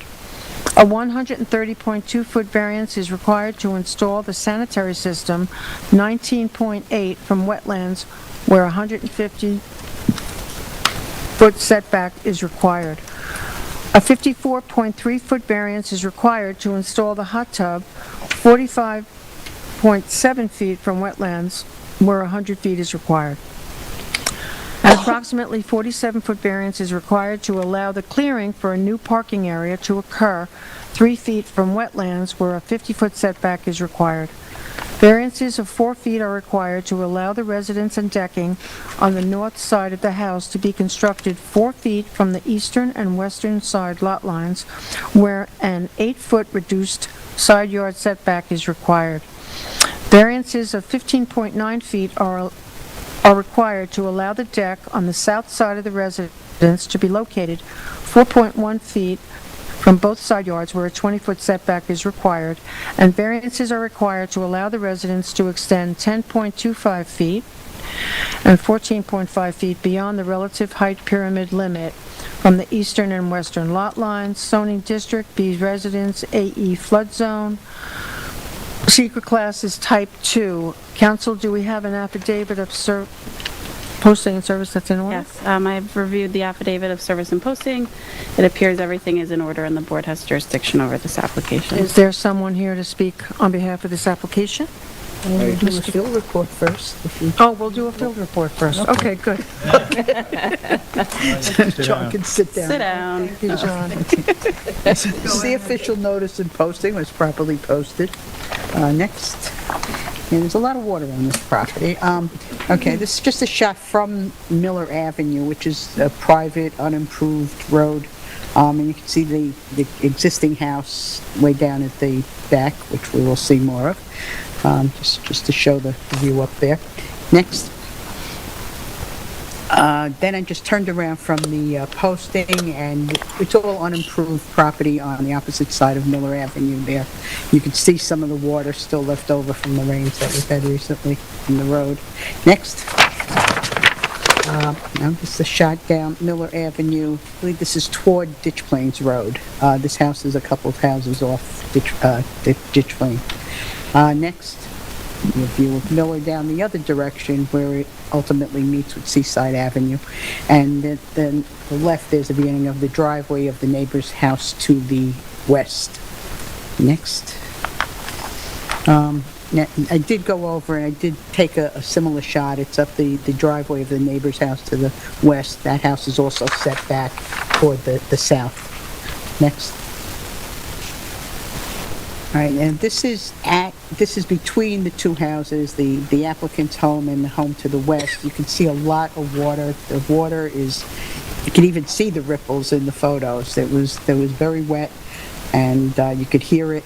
And this is part of what we believe is the runoff, this whole area that was built around culverts and wetlands. And we're going to I'm going to show you a lot more photos of this as we go toward the house. This is in between the two houses here. Next. Now I'm on the applicant's property. Again, you can see the water in the background. It's not even standing, it's moving. And you can see the wetland flag there. Now, this is on the applicant's property, and we're going to walk toward the south. Next. And this is a shot from that same location. I just turned and took another photo, looking toward the southeasterly direction of the property. This is the area where they have the sanitary system and some other indicated for proposed. Next. Now I'm back following this wetland, this water flow, and then we're walking toward the south, and we can continue. Next, Brian. And this is further south. You can just see the prevalence of the water in this area. Next. This is at the area on the survey. If you see this, there's a shed that's proposed to be removed. Right now, I'm a little bit north of where that shed is. This is still all on the western side. And again, you could hear, well, you can't hear, but you could hear it if you were there, the gurgling of the water, and you could see the movement of it. And it's in that vicinity of the property where the shed is proposed to come out. Next. Now this is, from there, I just turned, and this is, I don't know if the water is coming to this direction. This is on the east side, across from that same shed and the western water. And it's in an area we're not sure. One of the questions, open questions, is if there is a culvert that runs across that location. And that's still an open question. But that's to show where, on the other side where it goes, and there seemed to be a portion that might have been what looks like a pipe of some type in this. Next. So, and that's the shed that's on the survey that will be removed, and we're getting closer to the house in the distance. The house is in disrepair, but you'll see that. Next. Okay, now I shot that. It's a little to get you in the back behind that shrubbery is the neighbor's house to the west, just to show you how its proximity to the current house for the applicant. Next. And now that's a shot of the house to the east of the applicant's property. Next. Right, so now I'm standing here. I'm standing on the eastern side of the existing house. And you see there's another shed there to the left. That's, everything is in disrepair. Give you a feel for this side of this property. Next. And now I'm walking, this is walking back the east side of the house to the back. There's a sort of a shower there on that framing and that deck. And then this other shed that's in disrepair also. Next. Now I'm standing at the back, and this is looking from east to west at the back of the house. You can see the Bilko door and the existing decking. that, well, everything's in disrepair, but anyway, next. So now I'm standing on that deck that you saw in the prior photo, and I'm shooting south toward the ocean, and you see that whole central area there. Part of this is adjacent to town property, and that center section there is also, well, was extremely wet when I was there. Next. I'm going to get closer to it too. And I just took another shot from that area of the existing deck toward the southwest area. Next. And same shot, but in southeasterly direction toward Ditch Plains, in Ditch Plains Beach. Next. This is just a closer shot of that water that we saw in the distance from the decking. There's considerable amount flowing there. Next. Okay, so now I'm down by that water and just shot back to the existing house today. Next. And then I climbed up the stairs. I would not go on the deck, but just to get a shot toward the southeast, again toward Ditch Plains Beach. In the distance there, sort of in the middle of the deck, in the distance, you can see what's the comfort station at the main Ditch Plains parking lot. And there is a pond in between these two, to which a lot of the drainage and the water and the culverting systems run toward that pond, but also in some other directions also. Next. That's just another shot of it. It's a beautiful view, so I took an extra shot. Next. Now this is a shot just to show from this level, I'm still up on the stairs, of the house next door to the west and its proximity to the existing home. Next. Oh, okay, I thought there was something else in there. Okay. Well, this shot actually I took from the Ditch Plains parking lot, shooting back toward the house, the applicant's house, and mostly to show you this is the retention pond that the town has to capture a lot of the water running off through Ditch Plains. I thought I had another shot, but I guess not. That's the last one. That's the last one? Okay. Thank you for that very extensive inspection. Do we have somebody here to speak on behalf of the application? Try that again. John Tarbett for the applicant. So I think I'll just start by saying this is a subdivision which would probably be considered part of Ditch Plains, but is really was a separate subdivision. The lots in this subdivision were 50 feet wide and 400 feet long.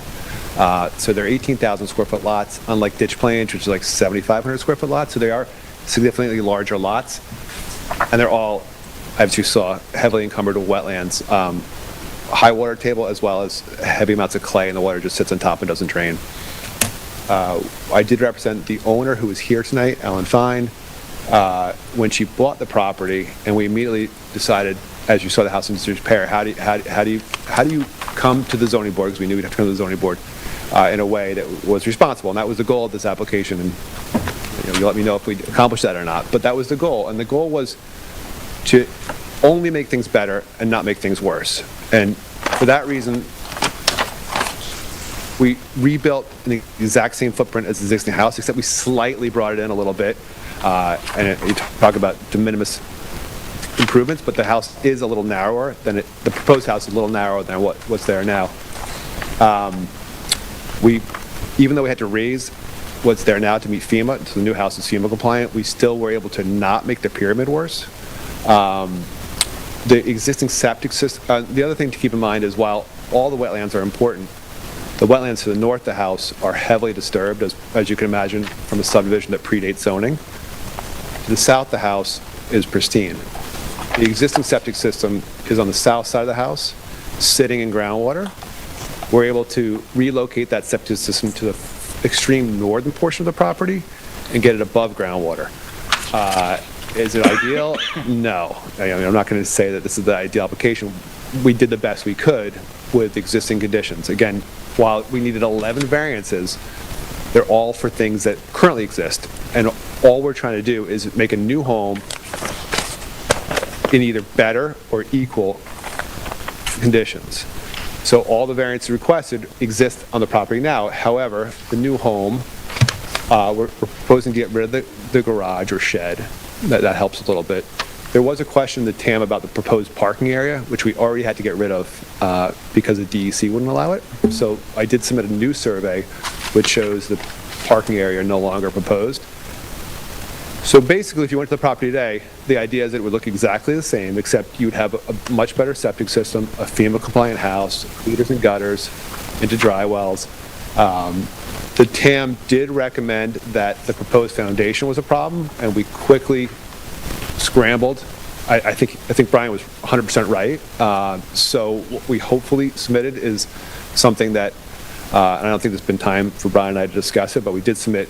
Essentially, the house was going to have a poured foundation, and it still does, but the poured foundation was too close to groundwater, and there was going to be a slab, and the slab would be prone to flooding. So we brought it all up to be above groundwater, and you went from having a 7-something foot ceiling to like a 4 or 5 and change ceiling. So there's not. It's just an area to store stuff under the house, hopefully. Okay, if I can interrupt you for a second. Sure. There was a very late submission that you submitted today with a lot of these changes that you're addressing. Sure. So let's start with the survey that you obliterated kind of. We received a new survey a few days ago, I believe, that's dated September 25th, 2023. It's the latest one that you have. Yes, I had that one in front of me. So that's still the current one. Okay, it's on the screen as well, Brian says. Yeah, okay.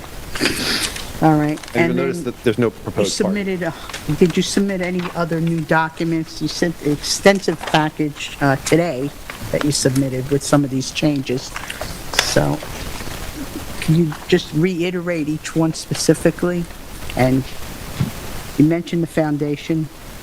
Yeah, since the issuance of the TAM, the only things I would point to your attention are that, and this may have actually happened before the TAM, but the parking area on the east side, there's a little really close to where the septic system is proposed. The new survey doesn't show a parking area there.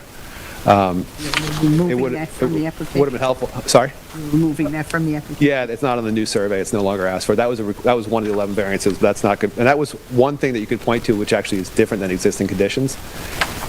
It's a big loss because, as you know, 2 cars, a lot of moving cars. But that was going to provide. Right now, the driveway is straight in. It's got a grass median in the middle. Had to get rid of it. It's gone. So you had the changes would be just, that's it, the parking area. I believe that's the only change, the parking area, and the house now has a much shallower storage area under it. Any change Still to a the slight- side yard setbacks? No, the house itself hasn't changed since the initial application. Proposed house. Well, the foundation is not going to be up on pilings, or it is now? No, it's not. It's still going to be poured, but it's going to be above groundwater, and it's going to be. It's rather than being 7 foot and change ceiling heights, it's going to be 5 foot ceiling heights. But it'll still have a slab, or? It's going to have a slab. Yeah, it will have a slab. Yep. But above groundwater. Understood. 2 feet above. More than 2 feet. Thank you. All right. There was also a question in the TAM about the location of the septic. Right, so we did submit a letter from Drew Bennett, the engineer who designed the septic system. I'm not a septic expert, so I'm not going to profess to tell you where the best location of the property was, but I can tell you that for sure that whether it goes where the TAM suggested or where Drew Bennett suggested, that it didn't impact our house. We chose the location that we thought was the best, and Brian has. It may be that we're both right and both wrong about where the best. I mean, there's not an ideal location for a septic system on this property. Drew Bennett has addressed the TAM, and I'll rest on what he submitted to the board as far as why he thinks the best location is out in that northeast corner. And then Brian may speak to why he doesn't agree with that. Okay, well, that was another submission that we, as part of the submission we got today. So I don't know how much time the planners have had to look at that, or fellow board members. I can tell you that I responded to the TAM almost immediately from the time I got it. Days. In Drew's report, which I read before and then made some highlights on, he does address every point that was raised in the TAM and by Mr. Frank. And so it's a question of opinion here, back and forth, you know. so. He states that while he understands the logic of the planners, he sees it slightly differently, and we may see it slightly differently, but it does sound somewhat along the lines of what you're saying, is that there is no good answer here. We're looking for the best of the best, you know, of a not great choice, but we're going to look for the best one of that, or at least you are looking for that. And so it does come up, and we'll have this discussion with the planner about that 98 to 94-foot distance that we're going to be asking to run that 2-inch line. Understood. That 2-inch line running along the driveway heading to the north, basically the north. Yeah, I mean, we hired Drew, who has been doing this work for 30-plus years in the town of East Hampton, and said, give us the best possible, and then almost 2 years later, we're now before the board, and he was asked for the first time to justify why he chose that location, and he justified it in his expertise. I don't profess to know who's right or wrong, or maybe they both have valid points. Yeah, and then the other question would be, one of the questions would be, the crawl space at all, you know, in that spot, is it even possible? Maybe the choice should have been to put this house on pilings.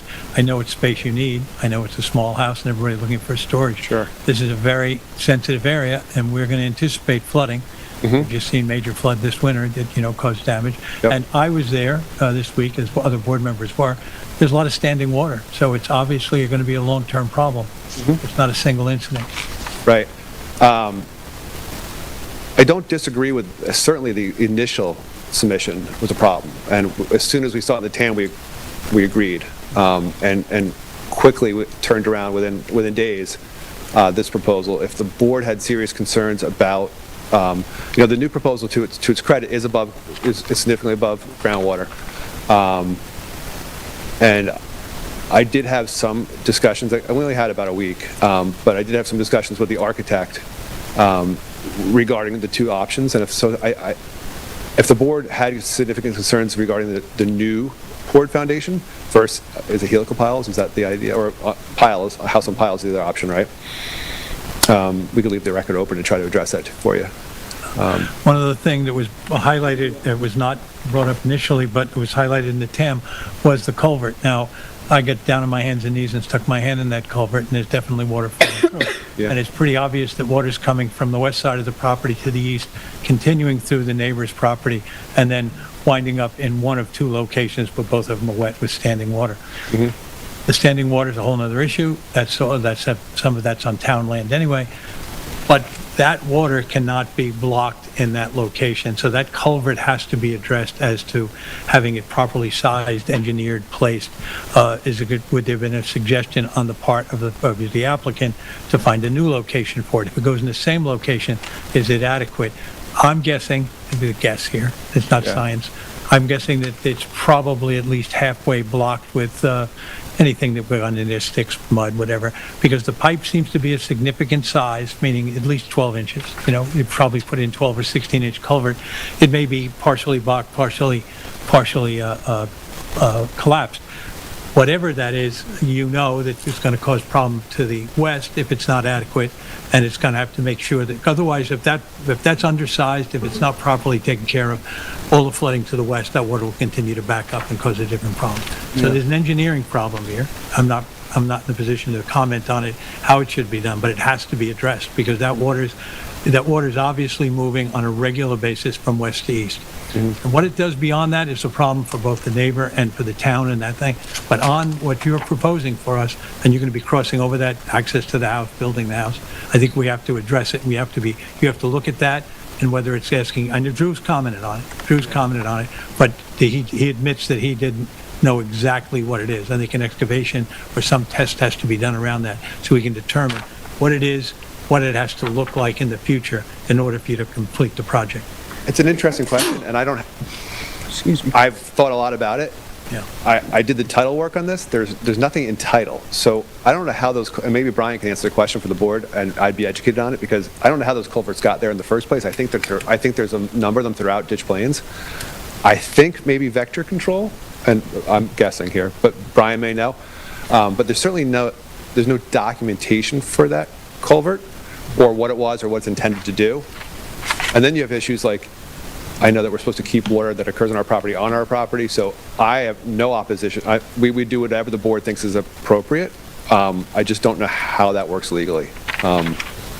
Well, Maybe Brian can comment on that. The hydraulics of this is complicated because that's not a little bit of water. It's not retaining rainwater on your property and properly dispersing it. This is part of a massive drainage system in the ditch plains area. Right. And obviously, this is where it was directed at one point. So I think it's beyond, I'm not, Drew Bennett. And so we're not going to say that it needs a 14-inch culvert or 20-inch culvert. Sure. It has to be at a certain depth. But that is something that has to be looked at from an engineering point of view. And then that recommendation has to be made in part of our decision-making, because you're not going to complete the project if that culvert is not usable.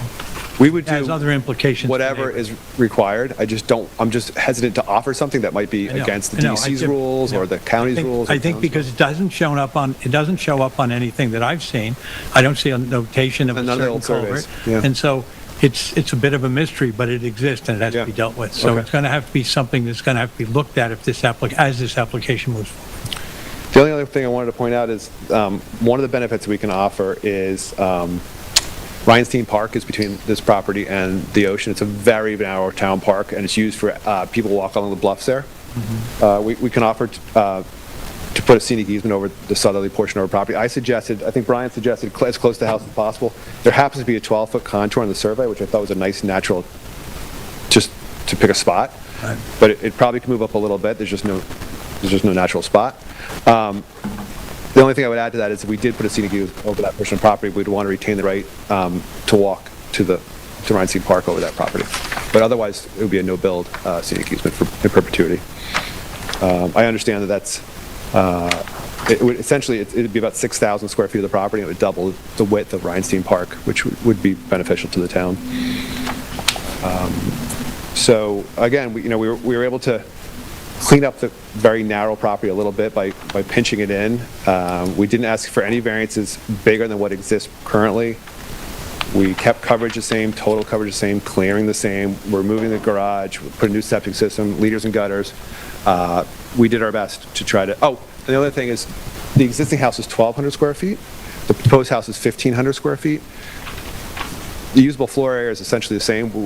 We're putting the mechanicals, which have to be FEMA compliant, in the very middle of the house on the second floor. It's like a bulkhead that you can get to through the house and get to your mechanical system. There's no second floor living space. It's a one-story house with about 300 square feet with a staircase to it, just for mechanicals. And one other thing about the pyramid, you mentioned that the new work is not going to exceed the already existing pyramid problem that's on the site. Yeah, there's documents showing that. Yep. Well, there was a question of that. I believe it is increasing the pyramid slightly from what the TAM said. Brian can address that. Yeah, okay. The other thing, there's a comment also in the TAM about the test hole data, that the soils containing clay near the surface of the ground reduces the rate of soil percolation.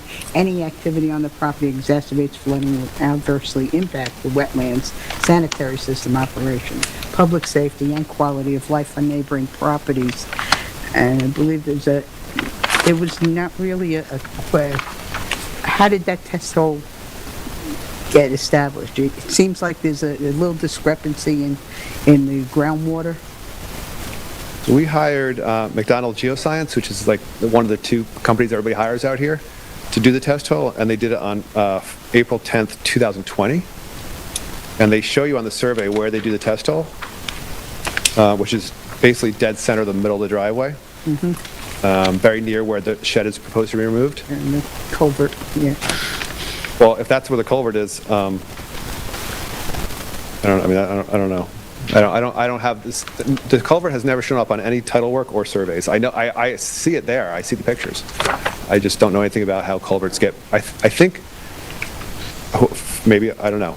Maybe hopefully Brian has more information on how culverts get put in. But well, as far as the culvert, Brian did have in the existing conditions memo the survey from when the house was built, and it shows on that drainage ditch on the west side in that vicinity where you saw all that water, and drainage ditch on the east side too, going across there.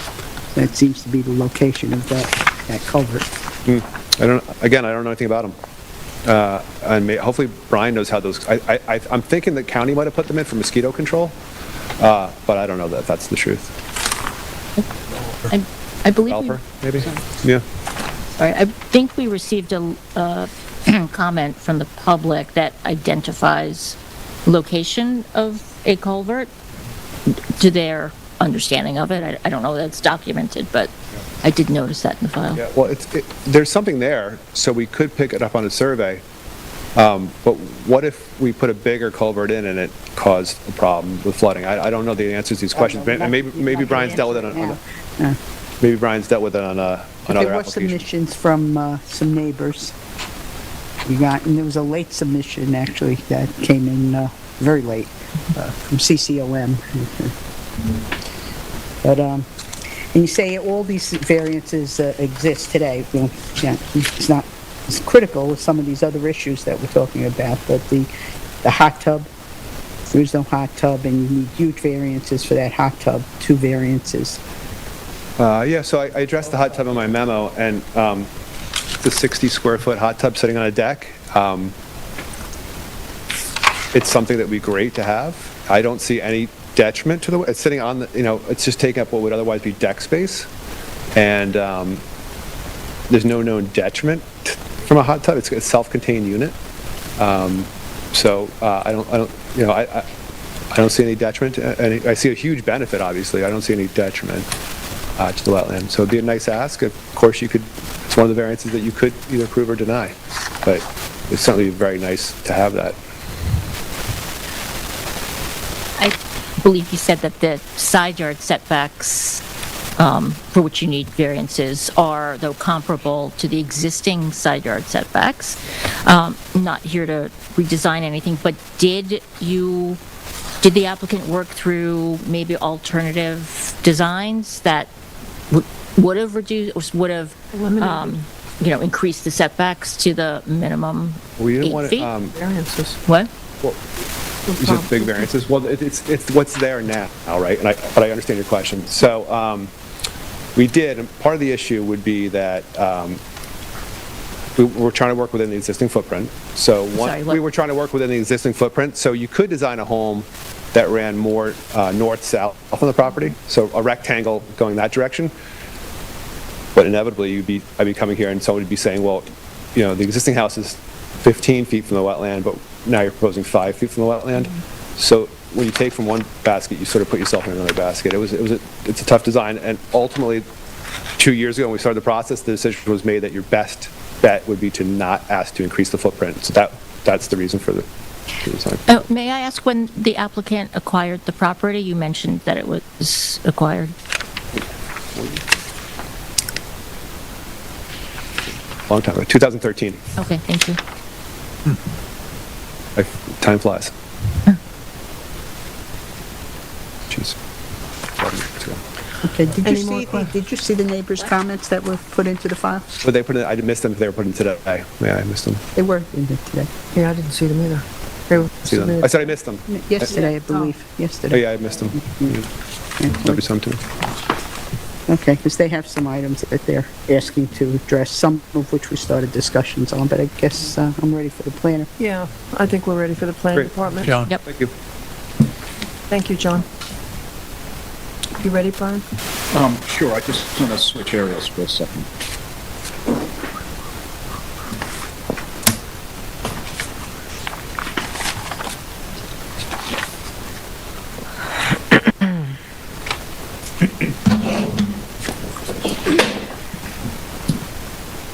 Good evening again, board members. Brian Frank, Chief Environmental Analyst for the Planning Department. This is the subject property and the surrounding neighborhood on the aerial. Somebody is sharpening a sword around here.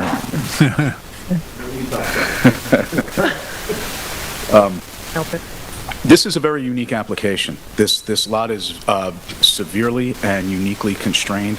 I just want to start with where we are in the neighborhood here. So Miller Avenue is an east-west oriented street. To the east is Seaside Avenue. And to the west is Ditch Plains Road, and the subdivision to the east of that, that everybody knows is Ditch Plains.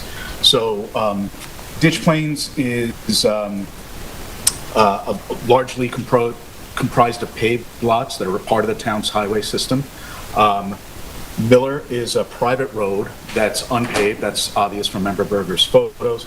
And it's a little bit similar to Seaside Avenue, which is also a private road and unpaved. This area, Seaside and Miller, are really comprise one of the most active watersheds in the entire town. If you want to limit it to just the Lake Montauk watershed, that's fine. But it is really unique in the number of streams that flow south. Many of them originating from the north side, on the north side of the State Boulevard Montauk Highway. They meander on various sides of Seaside Avenue. They do get some seep. Well, there's probably a divide here in Shed more, but I think at least one of them seep to the east. But Miller Avenue is an extraordinarily wet road. There are wetlands north and south of it. Really extensively wet. I'm going to move to another area that kind of zooms in the area that shows that this retention pond was installed by the town a number of years ago to help attenuate floodwaters. Some of the water seeps out in the bluff and goes onto the beach here, but a lot of it goes north and goes up through Ditch Plains. Those wetlands have really been extensively modified, mostly before zoning, filled, rerouted, buried, and a lot of them flow north into the southern end of Lake Montauk. So I do want to change views right now because the extent of wetlands, the direction that they move, and their elevation is really important to minimizing a lot of adversity in the application, both to the wetlands and really to the applicant. This property in particular on the corner of Seaside and Miller on the north side is a property that the zoning board reviewed relatively recently for redevelopment, and a lot of things ended up going wrong because not maliciously, but the elevation of the groundwater table was underassessed. So in mid-construction, they had to come back to the zoning board, get a modification, redesign the sanitary system, put the construction job on hold, so it cost the applicant a lot of time and money, and because you had an open construction job there for a much longer time period than was anticipated for a small house, the level of environmental protection was far less than what was envisioned, certainly by the board and I think by the applicant as well. Member Berger, you were on the board for that decision, as was Member Deline, who's not here tonight. The name of the application was Rowley. I'm happy to share any of the information, especially the test hole information, with either Drew or with either John or Drew Bennett. It's just a few mouse clicks away from emailing it out. Anybody's obviously welcome to review the file. But I do want to kind of change views here and zoom into the area that we're talking about.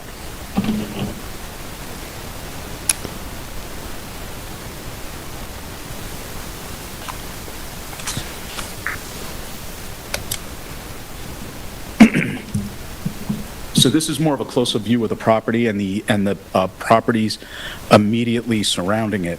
The properties to the north, you can tell, these are all extensive wetlands.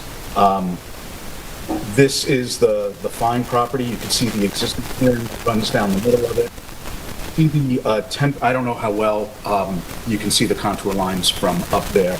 At every 5-foot contour interval, the contour lines are white instead of yellow. So these white lines here mark a 10-foot elevation. That's where those wetlands are that go across the driveway. This is also a 10-foot contour elevation in the southern part of the property. This is the existing house. And any place you do have a flowing water wetland, it would make sense that you're going to have a culvert that connects them. There are culverts on the other property. They discharge, you can see the pond that's affectionately or not called Penny Pond, when that was a natural resources project put in about, I'm going to say about 12 or 15 years ago, is my guess. 94. Well, they did work much more recently than that to dig out the frag and increase the capacity to try and hold up the water and have it flow to the north more slowly to attenuate some of the nutrients and let them settle out in that pond before they pick up more on their way to Lake Montauk. So Miller has a lot more in common with Seaside than Ditch. Again, this is a very, very hydraulically active area of town, unusually so. One of our most hydraulically active in terms of water that isn't just standing, but you could almost see it in Member Berger's photos. The water is moving. That's flowing water, and that water is pretty persistent. I have similar photos from July, but everything was all leafed out. They weren't very illustrative, and I didn't include them in the file, but I've never been to this property when the wetlands to the north of the property were dry, when there wasn't, visible significant amounts of standing water. Maybe it does dry out in droughty conditions, but it's pretty persistent throughout most of the year. It is true to, I do have to acknowledge that John did have the department's assessment for less time than is typical preceding the hearing, so I do appreciate the efforts that were made to address some of the comments in the TAM before the hearing. I did contact Drew Bennett's office before writing the assessment. Drew wasn't available. I did speak to somebody in his office to try to get a better understanding about the sanitary design, because it's very unusual. I can't think of another time where the leaching field of a sanitary system was about 100 feet away from where the treatment tank or the septic tank or the IA system in this case is located. It's very unusual. So you're going to have, the way it's designed right now, you have to trench, you have to excavate, open that up to install that 2-diameter HDPE pipe to get it to the leaching field. That brings it within 3 feet of the wetland to the east. That's less than 20 feet from the wetlands to the west. That culvert is in there somewhere. And it is important that you touched on this, Member Johan. Its presence has to be accounted for in the construction of the property. At the very least, it has to be protected. If it's crushed by construction equipment, like you said, now you've blocked off the culvert. If you change the flow through that culvert in one direction or the other, you not only impact the wetlands, but you impact the neighborhood. You risk flooding in streets, you risk flooding in homes, you risk backing up sanitary systems. So this is a very challenging area to work. I had mentioned that Rowley property. First of all, I have to say, McDonald Geoscience is a well-established company that has probably dug thousands of test holes. Their reputation is very credible. Drew Bennett is a seasoned pro who knows this area very well. I'm not suggesting that there's any negligence or malfeasance on anybody's part here. But this area, for lack of a better term, is just weird when it comes to water table elevations. There's a lot of clay in the soils, and that clay can act as a confining layer, so when you remove it, water that was kind of held down comes up. I've seen that myself digging holes in wetland or looking at wetlands. When you dig down to see the depth of the water table, you come back 10 minutes later and somehow that water is at the top of grade when clearly there isn't any water standing at grade around it. So sometimes removing poorly drained material like silt and the clay that you can see in this test hole removes a confining layer and kind of releases a little bit of pressure. I don't know if that's what happened on the Rowley property, but again, that water table elevation was, that groundwater elevation was at an elevation of 12 feet above sea level. We have standing water wetlands at 10 feet above sea level now The test hole was dug at an elevation of 10, and groundwater was hit 1.4 feet below the surface. That's just not jiving with that much surface elevation there. So do you think, based on that statement, we should leave the record open for a I new think- test hole? I data? think not getting accurate groundwater information Calculations. would be a failure for everybody. It would be a failure for the applicant in their design. It would be a failure in any effort to protect the neighborhood from community or to protect the wetlands now. Again, I'm not suggesting that anybody did anything wrong, but I think that sometimes you got to take a second, kind of like a measure twice, cut once kind of approach. We don't want what happened on that other property to happen again. You have to learn from that. There isn't a lot of test hole information from Miller Avenue. There's only 2 that I'm aware of. I'm happy to share both of them with the applicant to add to the knowledge base to try to get this right, both for the depth of the foundation and the design of the sanitary system. And in terms of the culvert, would the, culvert, would it be appropriate to request a protocol in terms of, member Johan went to great extent about his concerns, he's absolutely correct, but how the, that culvert would be dealt with during construction? Absolutely. You need to know what it's made out of. How can it be, ideally you'd rather not replace it and dig it up. It depends on its age, it depends on its condition. Is it corrugated metal? To answer John's question as best I can, I think a culvert like this was probably put in by the developer. We see them all over the place out here. I think it's more likely that it was just done at a time when that's how you handled it than it was a county vector project. They'd be more likely to kind of open it up for flow than bury it. But I've seen a lot of them along Seaside and Miller Avenue, and it's strange how you can be going through the woods and all of a sudden there's a pipe and water coming out of it. It's just, this area was a lot less heavily vegetated 50, 70 years ago. It was maybe more grassland like Shadmore had the reputation of being, and it was probably a lot easier to do that in the first half of the 20th century before everything was as wooded as it is now. I do want to make a point about a few of the variances here. The application is noticed for, it was noticed for 11 variances. One of those has been eliminated, the parking area for the driveway. But I do think the board has to take a hard look whether it's appropriate to limit more. That hot tub triggers 3 variances. One wetland variance for the structure itself, and 2 side yard variances because the side yard any hot tub over 6 feet in diameter has to meet swimming pool setbacks. Swimming pool setbacks are not eligible for the reduced side yard setbacks that you get from the 4/10 rule.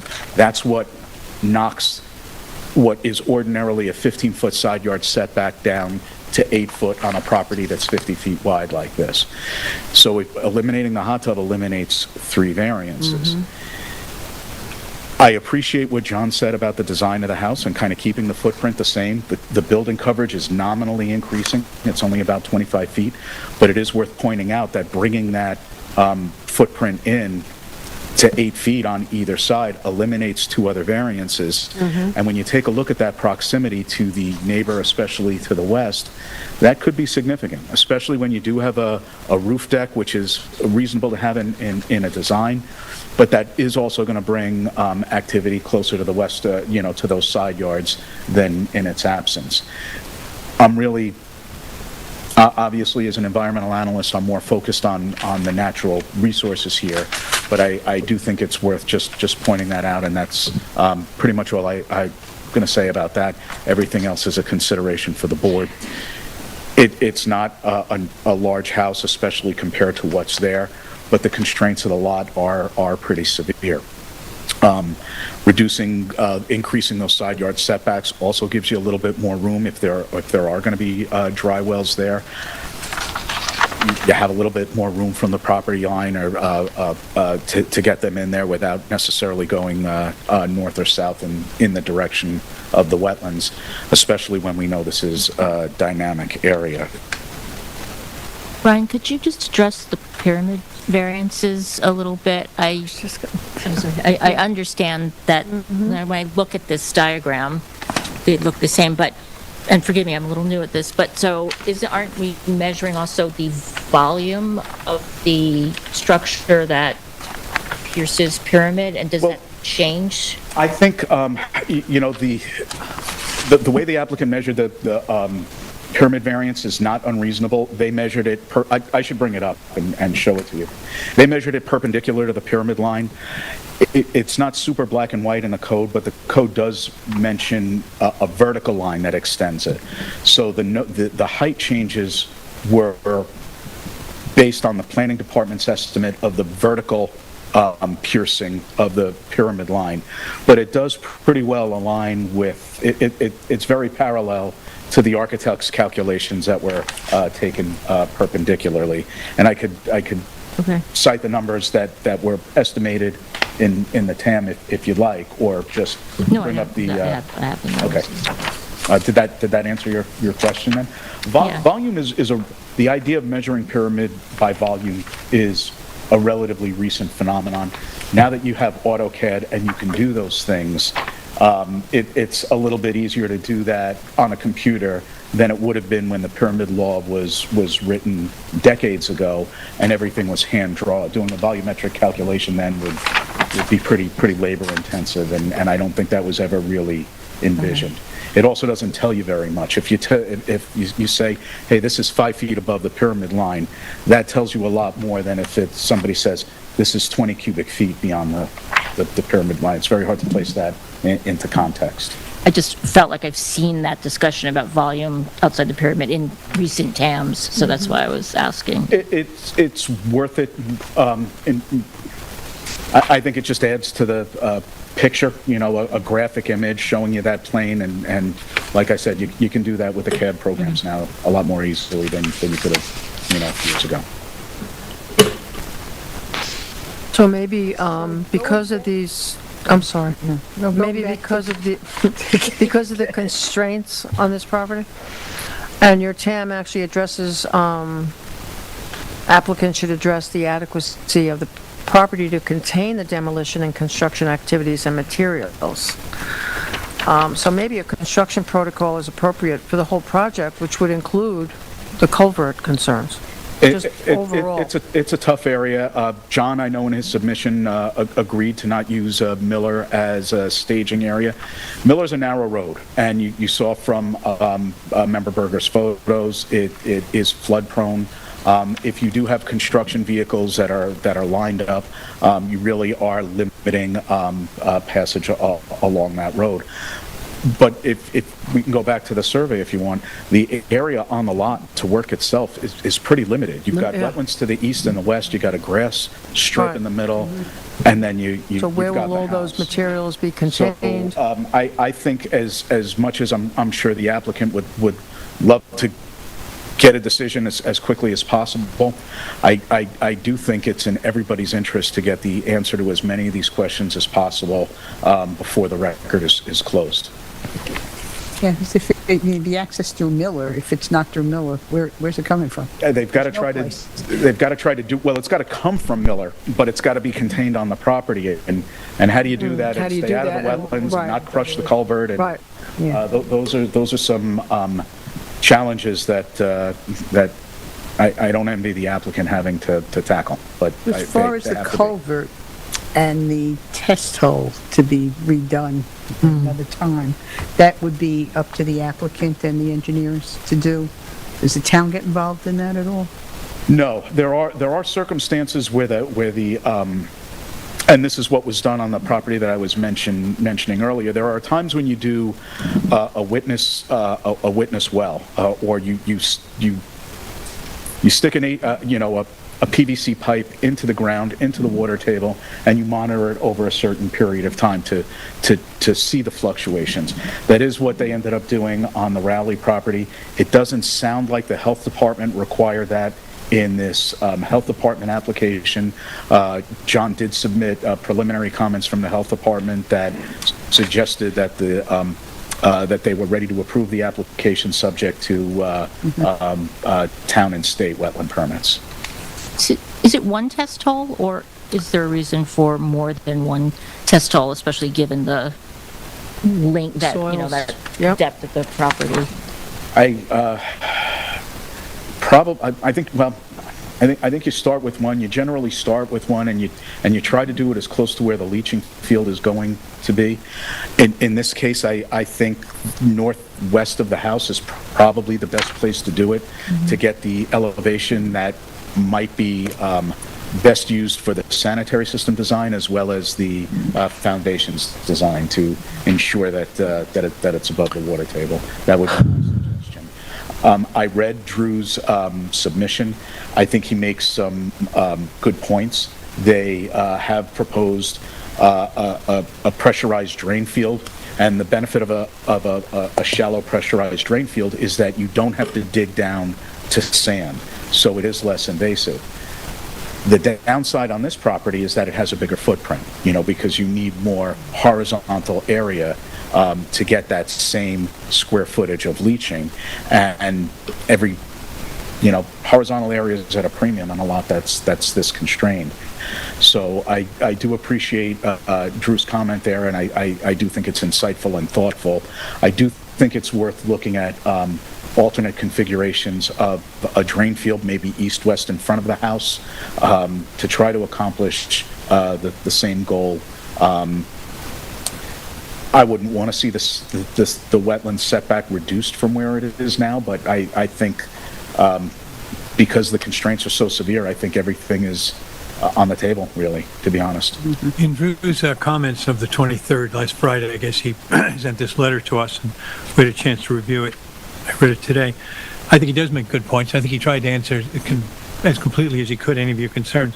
One of the things he brings up relative to moving that 100-foot line and where we're going to put, how we complete the septic system is the water main coming down the middle of the driveway.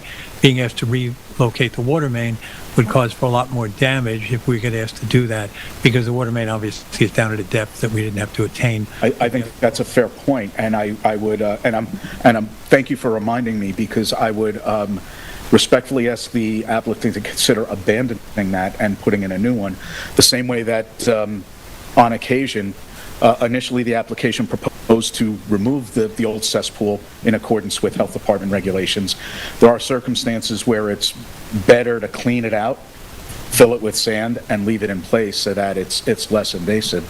And this is an unusual recommendation to do that with the water line, but maybe abandoning the water line and shooting a new one is a better way to.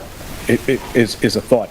I don't know. Maybe that water line is going to be an impediment, no matter what. Yeah. But there are. This was already pretty challenging before that was pointed out. So we start with the very sensitive and complicated site. We're asking ourselves to solve a series of questions that all interlock.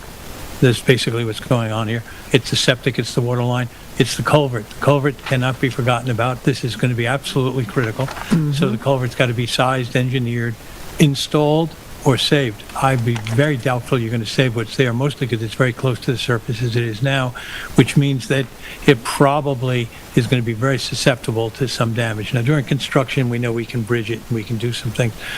I would really, not for me to say, but would like to see somebody's opinion about whether or not the culvert that exists can survive an extended period of time. Whether or not this is, as you said, it could be corrugated metal. It could have already suffered some partial collapses along the way. It's hard to know. Right. The fact that water is building up on the west side of the culvert into pools tells me that the culvert's not functioning completely. And I think what you see exiting on the east side is an indication of that. It's not as if this 10-inch pipe or 12-inch pipe, it's hard to know because they put a little concrete dome over the exit of it. But the invert, something's going on in there, and to my way of looking at this is like step one of deciding if this project moves forward and gets done, because that water can't be stopped, as you pointed out, can't be stopped, and we have to know that some adequate flow. Now, once that's in, how does that affect water lines and everything else? Because it seems to be the prime mover where we want to look at this. We don't want to be making plans for water lines that have septic lines and then finding out later on the culvert has to be at a slightly different depth, or, it's got to be engineered, it's got to be thought out.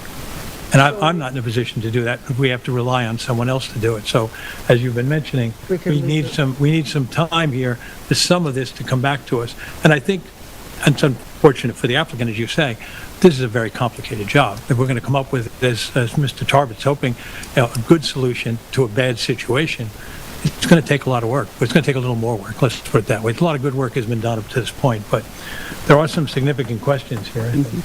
So I think what I'm hearing is, in terms of leaving the record open, we can, in addition to a construction protocol, have an engineer look at the integrity of the culvert as it exists right now. I think that's definitely part of it. So that'll be part of our record being left open.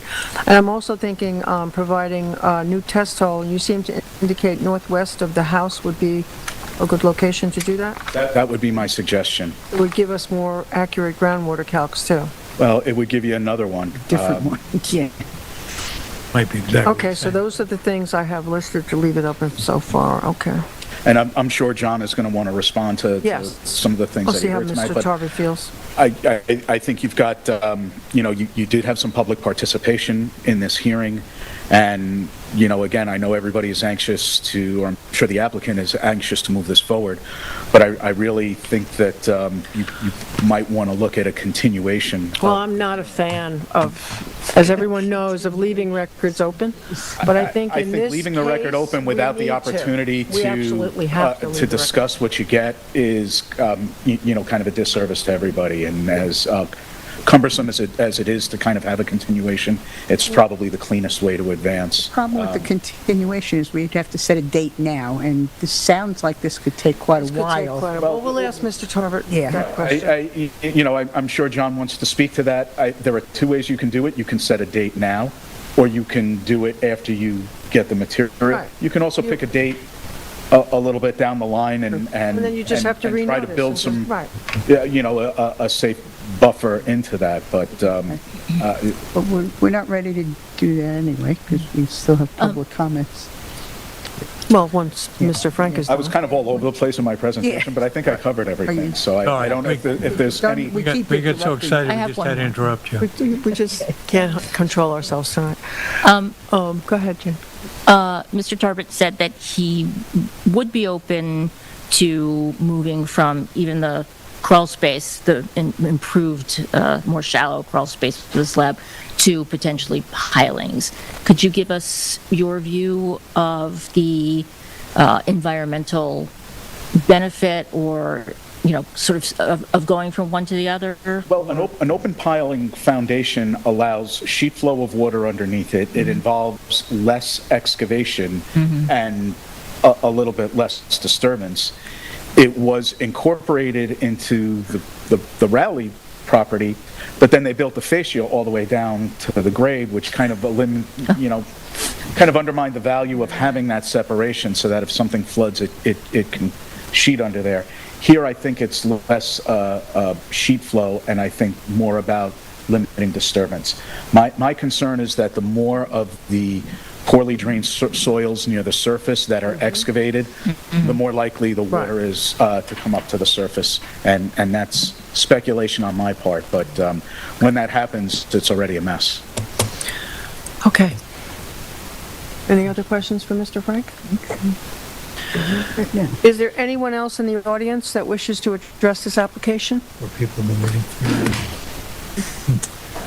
Can you state your name for the record, sir? Hi, my name is John Chimples. I live at 12 Miller Avenue.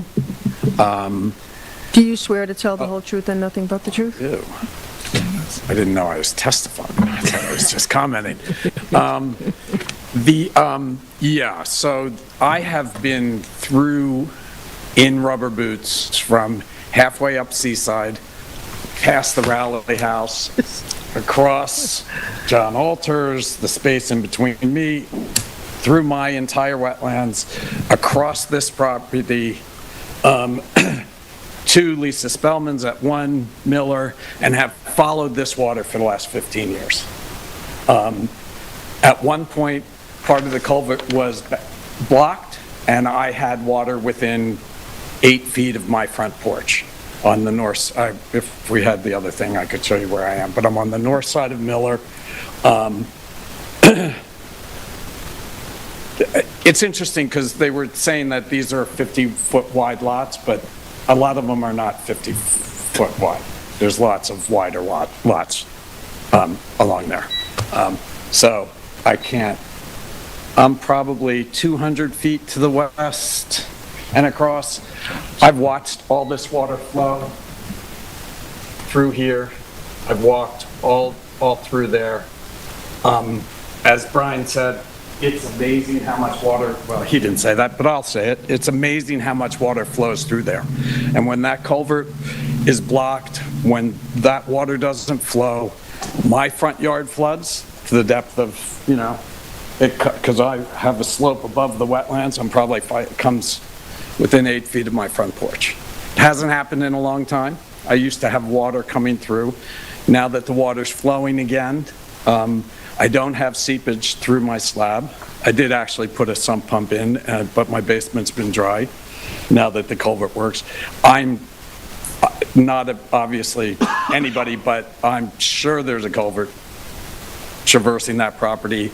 It's essential to me and the protection of my house and my property that that culvert remains functional, or else it will cause a huge problem for me. I've seen it happen. It's a bummer. I don't want to do it again. I don't want to pull everything out of my basement. That's one thing. The other thing is I don't understand why you would allow a roof deck that close to the neighbor to the west. I think the pyramid law in this town is one of the most important things to keep our neighborhood character intact and to protect and just to make it sane to live here. And a roof deck that close to the neighbor that is increasing, in my mind, the pyramid non-compliance, if in fact it is or not, I guess it's up for debate. When I was looking at the drawings, it looked pretty clear to me that it was increasing it on that side. Anyway, those two things, not blocking that culvert, because that area is crazy, and it, you know, people call it River Road because it becomes a river. Wow. And protecting our neighbors from pyramid. Thank you. Does anyone else wish to speak to this application? Can you state your name for the record, please? Charles McLean. Swear to tell the whole truth and nothing but the truth? I do. Good evening, members of the board and staff. I'm Charles McLean, and my wife, Elizabeth McLean, and I own the property to the west of the subject property. I've submitted via email a number of questions and concerns regarding, however, you've all apparently very well attenuate those concerns, and I look forward to them being addressed and moving the project to whatever direction the board and the applicant sees fit. Thank you. Thank you. Matt, does anyone else wish to speak to the board? No. Matt, are there any callers? You have 0 callers. Thank you. Mr. Tarbett? I was trying to keep track of the comments. Culvert's a tough one for me because I've never dealt with it, and it's a tough one. Apparently, best we can all determine is it definitely is a man-made, right? Because it's some sort of metal. We would put whatever size culvert the town wants there, or the neighbors want there. I mean, it doesn't matter to us. Make it bigger, keep it the same, make it smaller. I just don't know if there's anything in the town code regarding that. Like sizing it or not sizing it. It's a man-made structure. There was probably, if I asked you to, if I came here today and said I'm going to cut a ditch through my property to make sure my property drains, you'd obviously say no. So what I suggest is that maybe we do a construction protocol to confirm that we're just not going to damage it, and maybe that's putting some sort of structure over the top of it. To protect Other than that, I would ask the town attorney's office to look into it. I just don't want it, I have no idea how it's obviously a man-made thing that we probably shouldn't have put it in the I first place. guess the but now it's question important to too stay. is the integrity of it as it exists today, before you do anything. Pretty rough by the looks of it, right? The pictures, So the I board think it's would collapsing. need to know that, and, Test hole. But do we want to, test hole data. if you wanted to condition your approval on rebuilding it, that's fine by us. We don't, right? We just want a new home. I think it's more about We're not here. during I'm saying your it's collapsing. I'm project saying it's protecting protecting collapse. the culvert, so that. Tactical, yeah, that makes total We need sense to to have a me. construction protocol on how Almost you're like do going no to harm protect type, that during like the. I'm almost like do no harm, like where you, I don't want to necessarily say, yeah, we're gonna make it bigger and better and made out of plastic or fiberglass. I'm not so sure that that's what we want to say, but I think we should say, we're not gonna harm it, and we should show you how we can Yes. do this without harm. Submit a construction protocol about how you will Beyond that, not. maybe in the, maybe everybody agrees that it's better to be rebuilt, but I don't know if the town or the zoning board wants to get into talking about that. The Well, thing about, I'm assuming you're getting an engineer that's going to look at this, And look see at the integrity The of it. integrity of it as it exists today. Recommendation on. But I'm happy to rebuild it. I just don't know if we want to discuss that at the zoning board level. Well, council, It's how no- do you feel about this? Why are we going to talk about rebuilding it now? We don't know. I mean, can we ask for an engineer's report on the integrity of it, and also a construction protocol as to during the construction that culvert would be protected? Very happy to, I think you're right. I think we're all in agreement, Okay. as far as I know, that we want to make sure we protect it during construction. I can tell you how this goes with the culvert. Yep. Just quickly. Yeah. And that is, somebody's going to look at the potential flow, water flow. Yep. They're going to size the culvert, saying that given the amount of water that's expected to go through and the potential for slight blockage, as you said, that some points these things block up, you size it accordingly. And then depending on the depth, you decide the material and the structure, right? So if a new one went in, the complication becomes that when you remove an old culvert, sometimes you do collateral environmental damage. You have to Yeah. be careful about what you've released.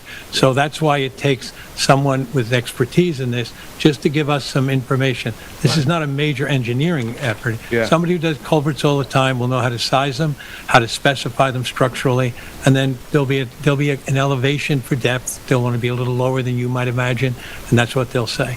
At that point, I would feel comfortable on the part of the board saying it's been engineered to a point where we think as they build a house and continue to live there, assuming this moves forward, it's not going to be collapsing in the middle of the night, and neighbors and others and Are the town affected is going by to it, suffer. yes. It's pretty straightforward. I know it sounds complicated No, I'm here, not- but if you just take it from that point of view, Yep. we're going to look at it, and then we'll size it, and on it goes. Okay. That's important, I think, for us. You have any issues with Sure. that? You okay with all that? Yeah, well, And, anything that. in addition to the flow and the diameter, they'll usually do the invert elevations, the That's right. elevations on the upside and the downside of That's it. And if you change the flow, you could overwhelm the surface waters to the east. If you back it up, So the other recommendations that very rarely happen is that a collection pool on one side of the culvert is established and a dispersal pool on the other side is established. In other words, there's a little science to it. We're not in position to comment. Okay. But just to know that it has to be looked at from. I don't think there's any disagreement on any of that. Yeah, and also because, it could exacerbate flooding, and that would affect neighbors, it would affect, the wetlands, the sanitary, everything, so. I think it benefits It's a really everybody, so, integral part yeah. of the project as to, In the end, it's in condition the of the interest of the culvert. applicant. I absolutely. think you're right. I more had questions about procedure and or process than I did. So you're good with, how long do you think you'd need for this, I John? don't even know who to ask. I assume maybe Drew know, Bennett. or something. What do you need, a hydrologist? or That's Drew. I think 30 days is fine on that issue. And if you need more, just let Okay. us know. 30. I did want to discuss the septic issue a little bit. Yes, And the please. test hole data. Unfortunately, we have been at this, we submitted this application 2 years ago, and I'm not blaming the planning department, some of that is on us. They have a request for additional information, it takes a while but it has been a 2-year process, and that septic system has always been there, proposed there. We have DEC permits, which took forever to get. We have Suffolk County Health Department permits for the regulatory agency in charge of looking at septic systems, not to take it away from you, but that's mainly the health department looks at septic systems, right? You're looking at whether the variance is appropriate from the wetland in this case. I would hate to unravel all that, which is why when Brian suggested a different location for this septic system, we didn't care. It would have been great to have had that 2 years ago, because we would have put it wherever the town wants. But we are at a point now where we have all these permits, and I have to rely on Drew. It's the engineer we hired for the project to put it in what we thought was the best possible location. So that's my issue on the septic system. I heard the term continuation. I don't know if I need another public hearing if we're talking about construction protocol for the culvert. I'm open to any, I'm asking the question. Well, I think there's neighbor input that's important. I think we should have another hearing on this. There's a lot of information. On what issue are we having the That we're looking continuation? In 25 years, I've never seen a continuation. Not that you haven't done them. I just don't remember ever seeing, including. On something complex We've done like them this, on, where there are a lot of yeah. open And again, I'm issues. totally not a fan, John, as you know, of leaving a record open. Well, I don't mind. I think in this case, I don't the mind leaving the record deliberation open. process is I don't mind leaving the record necessary. open. I meant. But also, tonight is not for, is for the public as much as for us. So with the new information coming in, neighbors, they might, and people might want to have input New on information it. being the construction protocol for the culvert? I'm asking, I'm not, yeah, I'm asking what the purpose of the second hearing would be. I think a continuation in this case would be appropriate. Because what if we have concerns? What if we want the planning department to address what you submit? I'd like to hear how they feel about what's submitted, you know, there's. I'm more asking, is the purpose of the second hearing is only so I can prepare for and give you what you're asking for, right? I don't want to, I mean, once you submit what we're asking for, I think I'd like to see that's what I'm asking, an what you're asking analysis for. by the planning department as to their feelings on it and bring it back for a continuation. That's what I'm asking for, is what you're asking for. Yes, So I can, that's where I'm coming from. I can't speak for the rest of the board. Yeah, you heard a lot of issues. You heard about roof deck, you heard about variances, the hot tub, you know, look at everything that has come up tonight. Yeah. I definitely put my best foot forward. This was meant to be we spent a lot of time trying to design this application to be as tight as possible. There are wetlands on this property. There's an existing house on this property where we submitted an application that we for sure would only make things better. There's nothing requested that makes things worse. That was not easy to do, trust me. It's a tough, and when you talk about, oh, you can just make the house smaller, well, take a look at the house plan submitted in the file. When you go narrower the house, the rooms don't work, right? The entire house has to be redesigned. So if you go from 4 feet to 6 feet, that might seem like it's better, but all of a sudden the entire house has to be redesigned because the rooms don't work, the staircase doesn't work, the kitchen doesn't work, the bathrooms don't work. It's not so easy to just, so everybody here can say, well, you could have put the septic system here, or you could have made the house a little narrower. These are all good points, but we really didn't come here with the intention of trying to ask for more than what we thought. This was the best we could possibly do. So my point is that I'm more than happy to provide any information the board's asking for. I'm curious as to what that is, what the additional information is that you're asking for. I'm happy to provide that. I think I definitely got the culvert issue.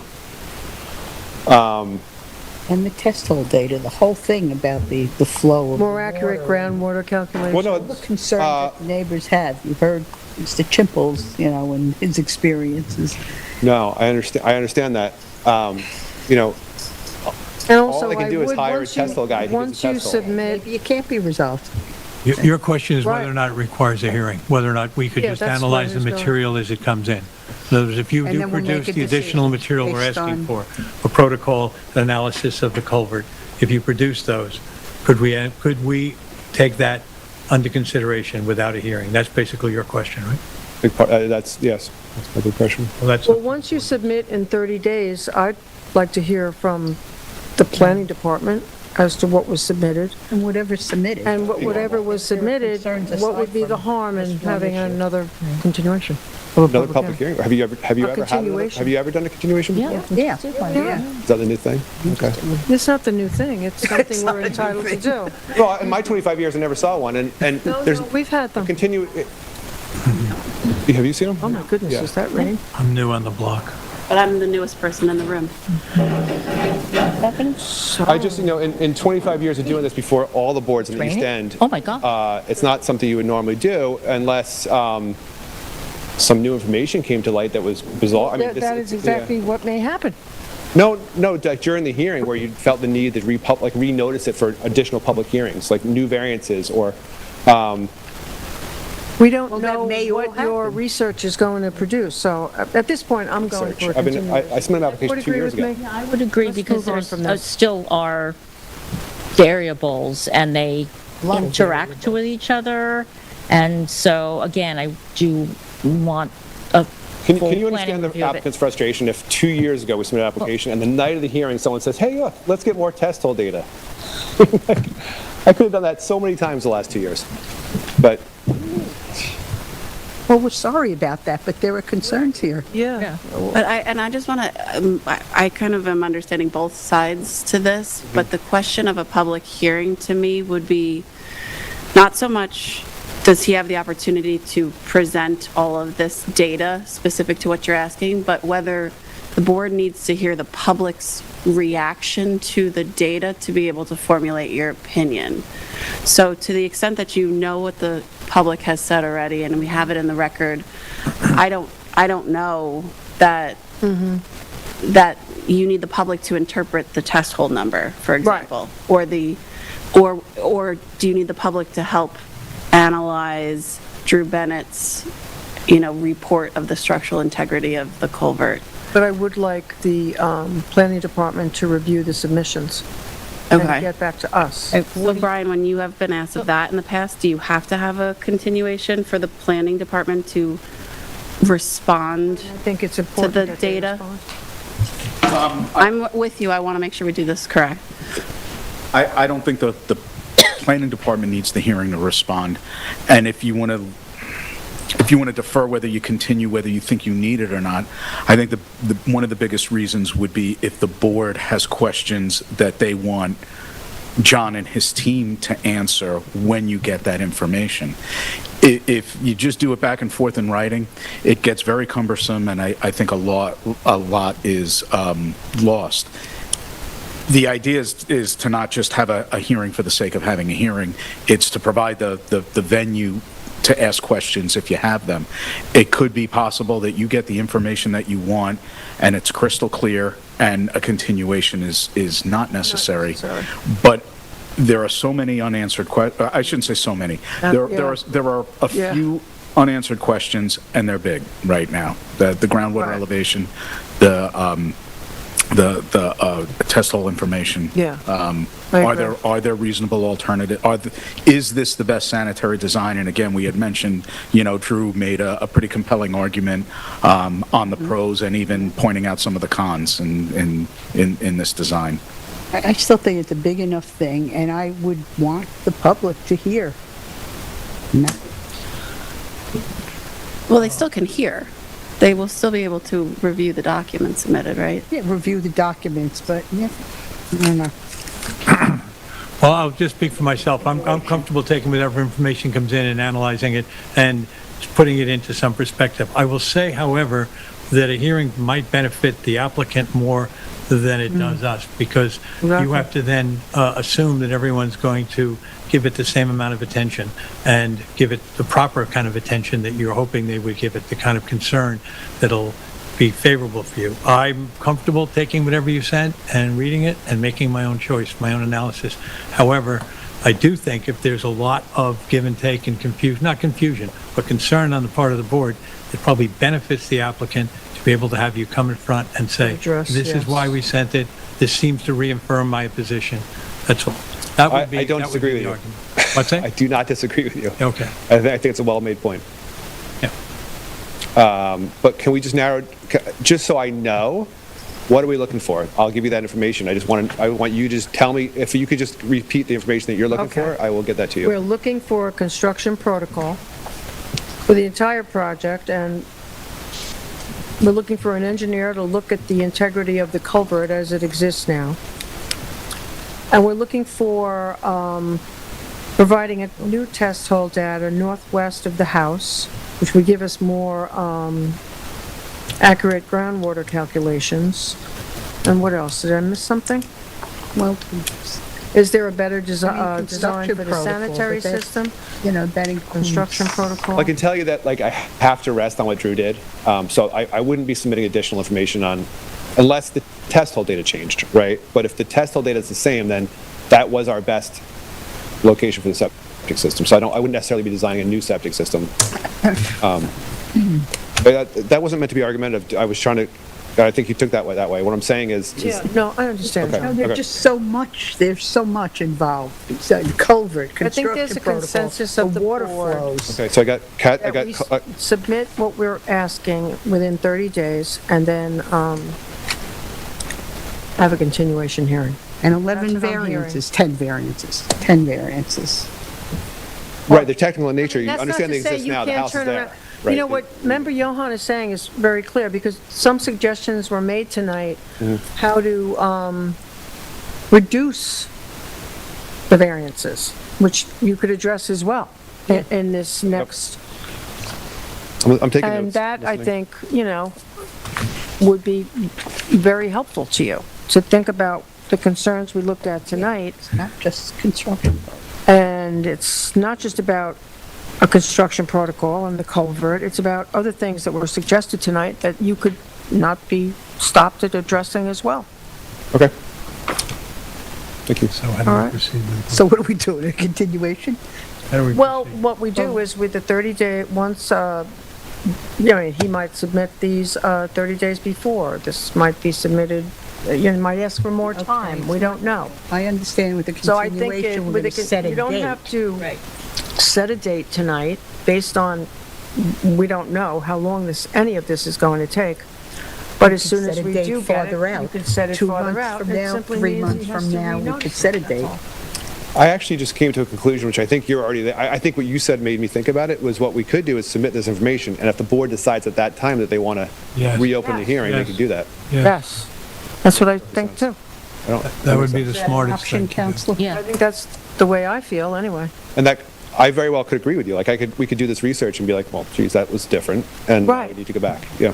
So Right. we actually might end up So sending a letter let's afterwards. just see where it goes, and, we may not. We had that option to Yes. reopen. And we, based on what, he submits, we'll see whether or not we need to go forward with a continuation. And that's a good way to So proceed. if we get to a point where the record is closed, then we have the option to reopen the record. You're gonna and leave it say open we tonight? Want a hearing. The way to reopen a hearing, if we accidentally, let's say we let that date slip, and he doesn't submit anything and the board doesn't catch it, then he has to request we reopen the hearing, and the board has to vote unanimously, and then yes, you can do it. But that's, hopefully that doesn't If happen. something slips and the record gets closed and we don't have a submission, then we just decide based on what we heard tonight. Yeah, you could do that too. You could do that too, yeah. Yeah. But that's not. But let's not do that. After all this. It's not a good idea. No, it's not. I think I have a plan. We're going to Bad submit idea.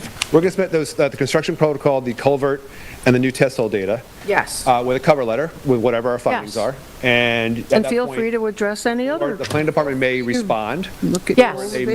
variances. Yes. So I think what we should say is 30 days for me, Yes. 2 weeks, 2 weeks and 2 weeks for Brian to respond. And the record is going to stay open. So at that point, if there were still open questions, the board could vote to That's right. it wouldn't be really, it'd be continuation at that point because it'd be still open. Right. We'll have to figure that out. Are we good? Okay, everything that was team. brought up tonight, Yeah. the variances included. Yeah. Okay, who is Variances making included. this motion? I get to make this. There you All go, right. Terry. Go for it. So 30 days? 30 days for Mr. Tarbett, 2 weeks for the planning department. Have a date? Okay, so in the April. application of Ellen Fine, Hold on. April us a date. 26th would be his date. 426? I'm sorry, March 26th is his date, and then April 9th would be Brian's date, right? okay, now that doesn't pose a problem? What do you mean? I thought we ran into something recently where, well, if the 26 slips, then the 9 slips. 325 is for Mr. Tarbett and 49 is for Right, and you have to let us... planning department. Right, Brian, John, let us know by the 26th. If you have nothing to submit by then, submit a letter saying that you need more time, and then the 2 weeks comes after More than his... happy, correct. Samantha and I will stay all over this. Okay, so the application of Ellen Fine at 3 Miller Avenue in Montauk, tax map 300-032-07-34. Make a motion to close the public hearing, leave the written record open for the applicant to review all the discussion from this evening and submit additional documentation, and leave the record open till 3/26 for the applicant and an additional 2 weeks until April 9th for the planning department to respond to the submissions that we received by the 26th. I'll second it. I concur. I thank you for your patience. Thank you. Thank you. Thank you, John. I'll be right back.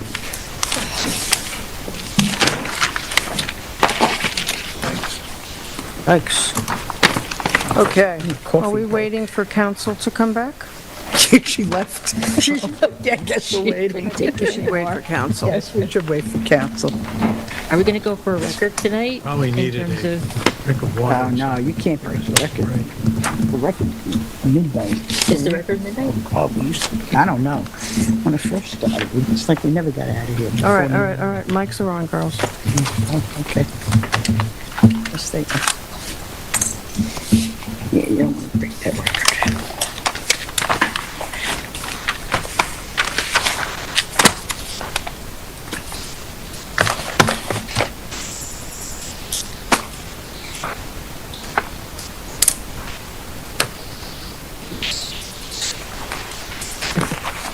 Tonight. I don't know what I lost. I don't know. Big rubber band on for this one.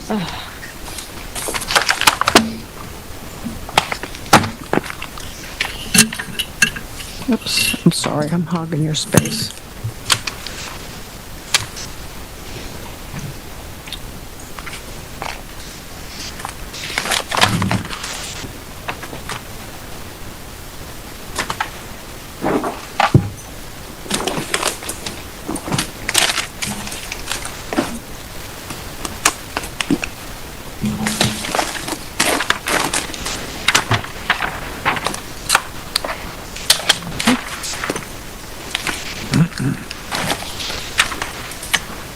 Hey, Brian, can you do me a favor and tell Jameson we're waiting for her? I don't think she realizes.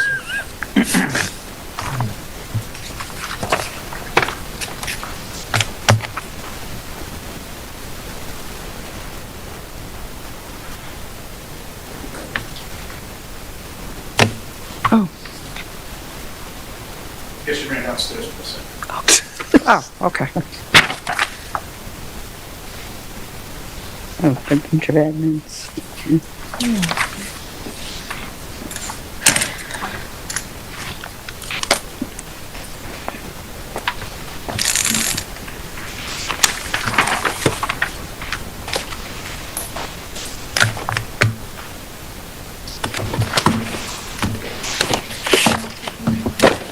Yes? I think so. I think so, too. Why don't we go ahead with the administrative applications, but hold off till she gets back for the post-hearing decision? Okay. Okay, the first administrative application is Yin's Partners, LLC, 33 Whalers Lane, Amagansett, Suffolk County Tax Map Number 300-152-2-15.19. Request is to construct a 739-square-foot two-story addition, 652-square-foot pool deck extension, 108-square-foot second-story deck extension generator, and an upgraded sanitary system. Well, that's the project. This is the survey. This property is located on the east side of Whalers Lane. It's a flag lot. It's oriented a little odd. The south side is over here. So it's basically a second-story addition over here is the biggest part of the project. There's an additional deck over here. There is a lot of Chinese silvergrass. Miscanthus is a pretty pervasive invasive species that the applicants have agreed to remove and replace with something indigenous. An IA sanitary system is proposed. This area above the sanitary, this area is vegetated right now with bayberry that's been planted over the years. They would revegetate that with at least beach grass above the new sanitary system. It meets the town's 100, or it exceeds the minimum wetland setback, and it exceeds the 100-foot dune crest setback. The planning department thinks it's a good candidate for administrative review. It didn't trigger any variances at all. Correct. Yeah. Forgive me, I can't actually see exactly where the addition is going. I've been to the property, but can you just say relative to the ocean? I could help with that a little bit, I think. Maybe I can I go over and get closer? This is where the addition is proposed. Does that help? I can't see your cursor, sorry. Oh, I'm sorry, it's not doing anything? Yeah, Then I'm just going to come well- up to the screen. Yes, Yeah, yes, thank okay. you. This is the addition. And there's the decking that's proposed. And where's the ocean? The ocean is in. Oh, okay. Got it. This survey was not oriented with north at the top, and that is probably. Can you say what percentage increase in GFA and percentage increase in coverages happen? Coverage, I'm sure, is on here. I don't know if I could give you GFA. I know it's a large, It's a pretty substantial house Yeah. right now.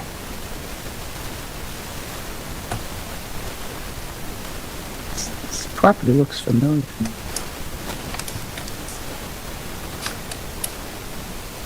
The existing building coverage, I don't have it in percentages. I have it here in square footage. fine. So the building coverage is 3187. The proposed would bump it up to 3656. okay. And the GFA? You know? I don't have GFA handy. How big is the lot? The lot is 88,000 square feet, 2 acres. Oh, But not, all of that is not buildable, right? Because doesn't it extend into the dunes and everything, or? Well, the only area that would be excluded from the lot would be this, is the cursor up there? Yes, Should I get back up yes. again? So this area here, seaward of the dune, would come out. And the lot area seaward of the dune is 9,000 square feet according to the survey. So maybe that takes the lot area down to about 81,000 square feet.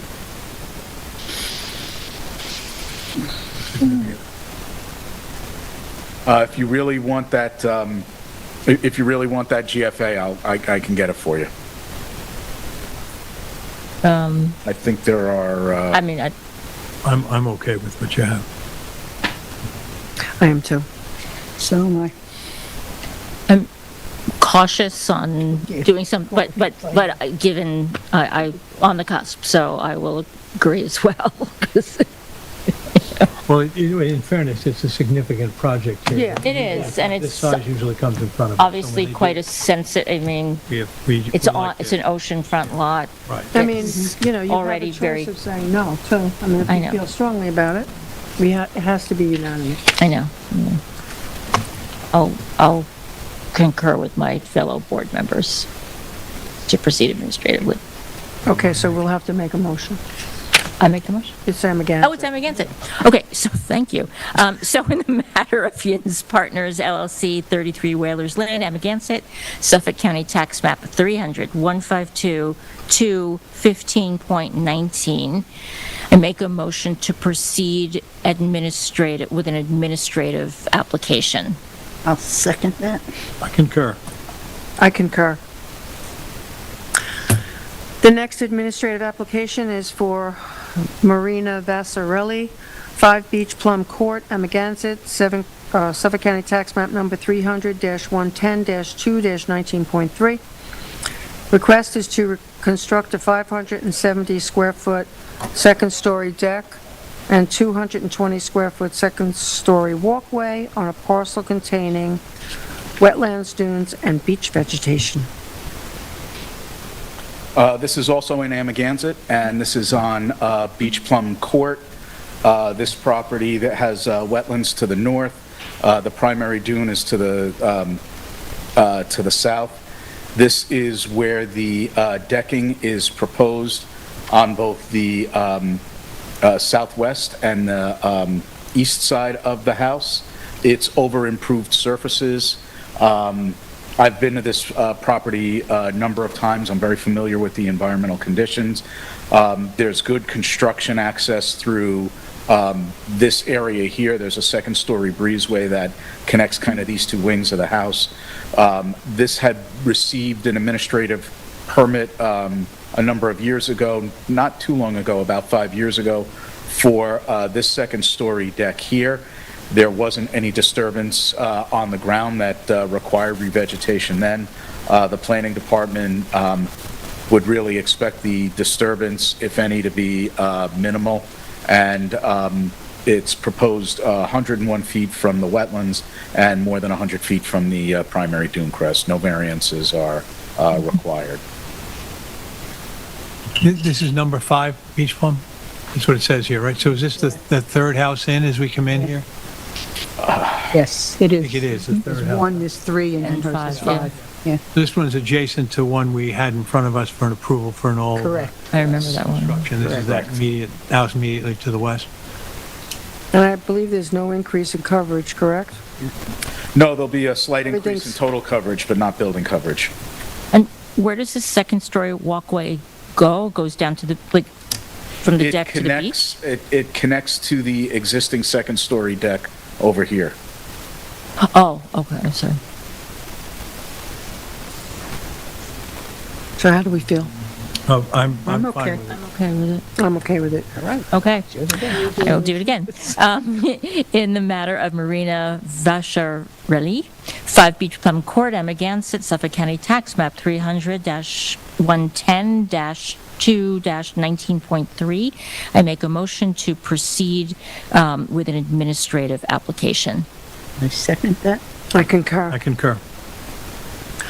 Okay, next administrative application request is for Chad Leet, 40 Hedges Banks Road, East Hampton, Suffolk County Tax Map Number 300-35-2-6, to construct 322 square feet of second-story additions, a 96-square-foot entryway, 77-square-foot balcony, 58-square-foot louver, and the conversion of a portion of the existing roof to a 246-square-foot flat roof within 150 feet of the bluff crest. So this is on Hedges Banks Drive. This is Gardner's Bay in this direction here. A lot of the project is out of natural resources, well, I shouldn't say a lot. The garage is outside of natural resources jurisdiction, as Member Savarese read in the notice. There's a 322 square foot second story addition on the south side of the house. There's a balcony and louvers. There's a new chimney on the northeast side of the house. The garage and driveway are out of jurisdiction. This property has a scenic easement on it now, which is a little bit sparse in terms of vegetation. The applicant has submitted a re-veg plan to beef that up. This scenic easement was a condition of a 2003 natural resources special permit. There's an open building permit for stairs from the crest down to the beach, but they haven't been constructed yet. And this is H-Pod, right? It is not HPOD. It's not H-Pod, good. And again, do you have any proportion in terms of what the house will be with this extension relative to maximum allowable? I'm sorry, I don't have I don't have the GFA. It's a 322 square foot in gross floor area. Right, yeah. I'm okay with it. I am too. Me too. I'll make a motion. Okay. I'm sorry. That's okay. Did you? I'm okay. She's thinking. Okay. No, I concur. I'm fine. Okay. I mean, I'm fine. In the matter of the application of Chad Leet, 40 Hedges Banks Drive, East Hampton, Suffolk County Tax Map Number 300-35-2-6, I make a motion that the application go administratively. Second. Concur. Concur. Okay. Next one is Gardener's Island Springs, Suffolk County Tax Map Number 300-203-3-1. 5-foot maintenance dredging of boat basin to 8-foot depth at mean low water, 2,300 cubic yards, and updrift west deposition area to depth of 4 feet at mean low water, 1,500 cubic yards, with all beach compatible sediment spread along downdrift beach east of inlet. So this is the boat basin. It's kind of on the southwest side of Gardener's Island. There are really just two ways to get to Gardener's Island, the boat basin and the airstrip. The boat basin is really the primary way that materials get to the island. The airstrip is small, and the zoning board has issued, or the planning department has issued, an administrative permit on 2 separate occasions in the past for 5 years maintenance dredging cycles. The littoral drift is fairly strong from west to east here, and the sediment accretes pretty well on the updrift side of the boat basin inlet and jetty. So the boat basin itself has been dredged regularly to a depth of 8 feet, and this deposition basin updrift of it has been dredged to a depth of 4 feet. It's about 2,300 yards of material from inside the basin, 1,500 yards from outside the basin, and they maintain the sediment budget by putting everything down drift on the east side of the inlet. We have observed it a number of sporadically in the past. Obviously, it's not the easiest place to go do a field visit to, but I know it's a fun one. But but I envision the permit conditions being very comparable to the ones that we've issued in the past. The use of turbidity curtain, respect to any shorebird or shellfish windows that may be in place at the time. Obviously, Gardener's Island is a very unique area. Most of it is pretty undisturbed, the shoreline I'm talking about. And this is really, I'm sorry I didn't bring an aerial, but this is really kind of the most anthropomorphically used area along the shoreline is the boat basin. I don't have a problem Yeah, I with don't this. have a problem. I'm okay with it. In the matter of the application of Gardener's Island Springs, Suffolk County Tax Map Number 300-203-3-1, I make a motion that the application go administratively. Second. Concur. Concur. Okay, we're moving on to post-hearing decisions. The first one is CG88 Associates, 9 Ocean Lane, Amagansett, Suffolk County Tax Map Number 300-176-2-6. 9 Ocean Lane, Hampton Dunes. Size of the location is 12,000 square feet. Description is to construct a 58 square foot first and second story addition onto an existing residence and allow 260 square feet of slate patio, a staircase, and associated walkways to remain on a parcel of land containing freshwater wetlands, dune land, and beach vegetation. The relief sought is a natural resource special permit pursuant to 255-420, variances from 255-430, minimum wetland setbacks of the town code, and any other relief necessary. The following wetland setback variances are required in the application. An approximate 94-foot variance is required to construct the addition 6 feet from wetlands. Estimated variances of 97 feet and 100 feet are required to construct the slate patio and staircase to remain 3 feet and contiguous to wetlands where a 100-foot setback for structures is required. Member Waring? Yes, thank you.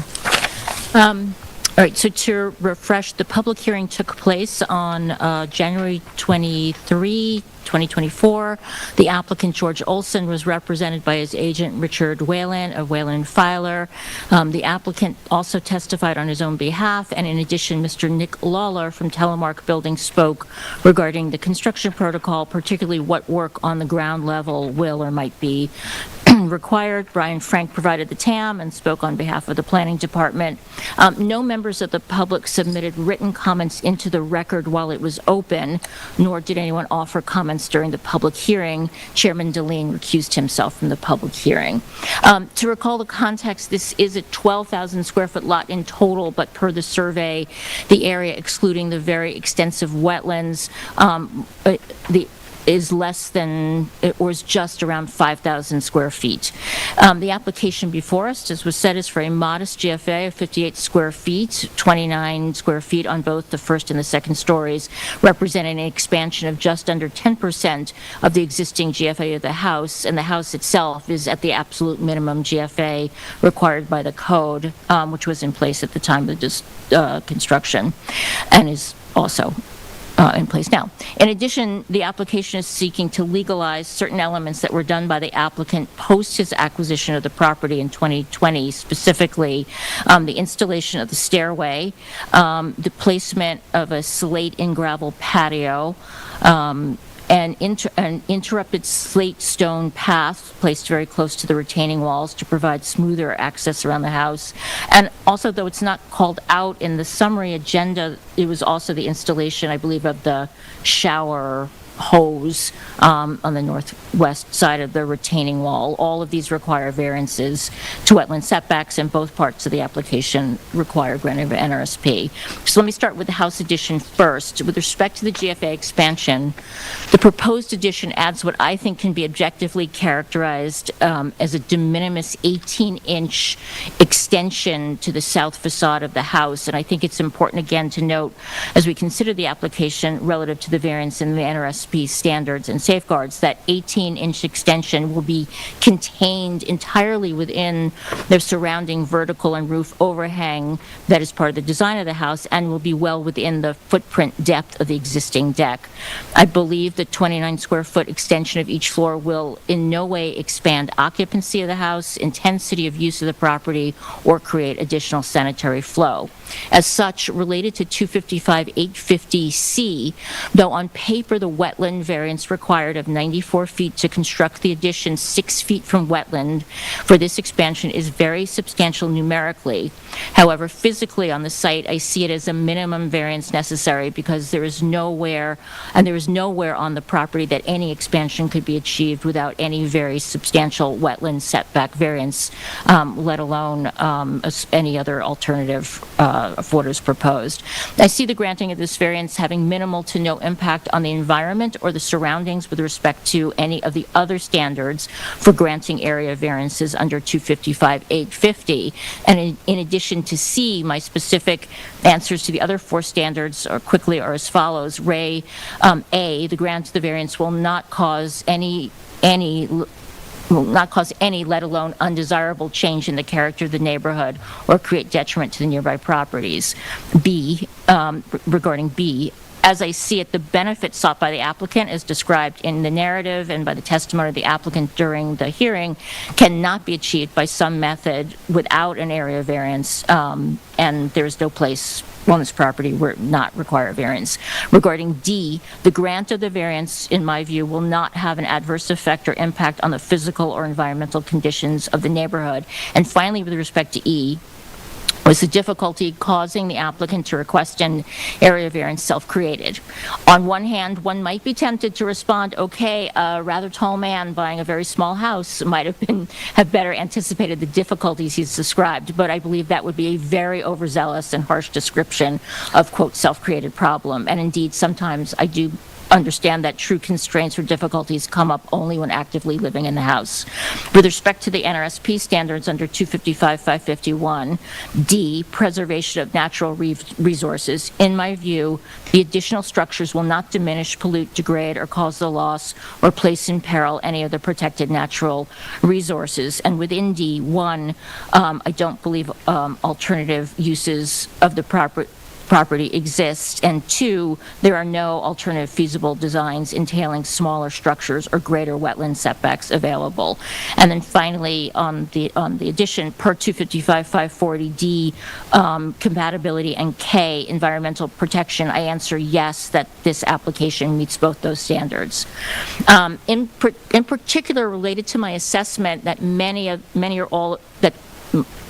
or all of these standards, Member Johan during the public hearing reviewed and questioned Mr. Nick Lawler from Telemark very carefully regarding the method and protocol that will be required to construct this 58-square-foot addition, especially asking about the adequacy of the existing footings to accommodate the brackets that will be installed at ground level to provide additional support for the additional load.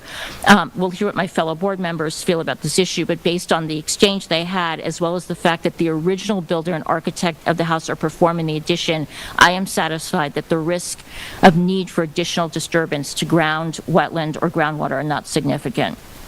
Turning now to the second part of the application to legalize and approve the variances required for the unpermitted elements. Okay, I'd be remiss if I said that doing work without benefit of necessary building permit approvals is always something that concerns me, and from what I've seen historically over the years, that it's concerned to the board as well. And I would, of course, say any other unpermitted alterations going forward would not be looked favorably upon in the future. But I believe one of the standards to use now in considering these elements is whether or not I would have been likely to approve them if they came before this board prior to installation. And I say yes to that because I see them as meeting the NRSP and variance standards, similar to what I outlined above regarding the GFA addition. And I also do agree with the opinion of the planning department that there are specific benefits and even safety issues for the applicant that are helped by these different additions. All in, I appreciate two particular elements of this application. First, I do believe the application showed meaningful restraint in his ask. I could have seen someone trying to come in with an addition to fill that whole deck area. And last but not least, the agreement to create an extensive scenic easement to protect the wetlands and native vegetation over what I think is more than 50% of this property is very positive outcome and substantial mitigation. Rick Whalen referenced poignantly, quote, the tragedy of the default approval a decade ago that disrupted this important and pristine swath of wetland and habitat, and at the time also precluded any conditions for environmental protection being established at that time. We can't undo what was done, but the establishment of the scenic easement solves that outstanding problem. It closes a loop. So all in, I'm looking to approve the application in full, contingent on the establishment of the scenic easement.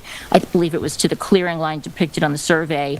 I just want to raise two small things. I want to ensure that going forward that shower is never enclosed because that would kind of change perhaps the intensity of the use of it and therefore the runoff. And also the applicant offered to re-veg. There's like a cleared corridor adjacent to the southern retaining wall. But for me, that is not something I would ask for or even necessarily favor. I think it sort of creates a nice wildlife corridor. And then I have one other thing, I don't know if it's in our jurisdiction. The applicant has placed very large boulders in the right-of-way at the street, and these have become a big issue in Beach Hampton, and I know that it's a concern for emergency vehicles, creates danger. I don't think it's legal to have that incursion in a right-of-way, so I don't know if that's something that could be a condition of the CFO. That's what I have. Member Berger? Okay. What else is there to say? I don't know about the boulders, but, well, I agree with my fellow board member, just logistically, just for council. The survey that we used for this hearing was November 28th, 2022. That's what I had. Sorry, I meant to mention that at the beginning. And there were plans that we received, the narrative from Rick Whalen, we received on January 17th, 2024. Construction protocol we had from Bates and Massey on June 1st, 2022, dated June 1st, and the plans were received on June 3rd, 2022. I agree completely on this project. As far as the revegetation, I'm okay with him revegetating that area. Exactly where was it going to be? I thought it was going to... It's next to... Here. Well, there were two. There was, I think, a revegetation that was up on the block. I wasn't talking about that. Okay. I thought he said in the meeting that there's they do this. Yeah, there's this corridor on the side, right between the retaining wall and the wetlands. I think if that's correct. That one, I don't feel that one I could necessary. see, and I think Brian was concerned about that too. Maybe, they want some space to be able to walk around the house.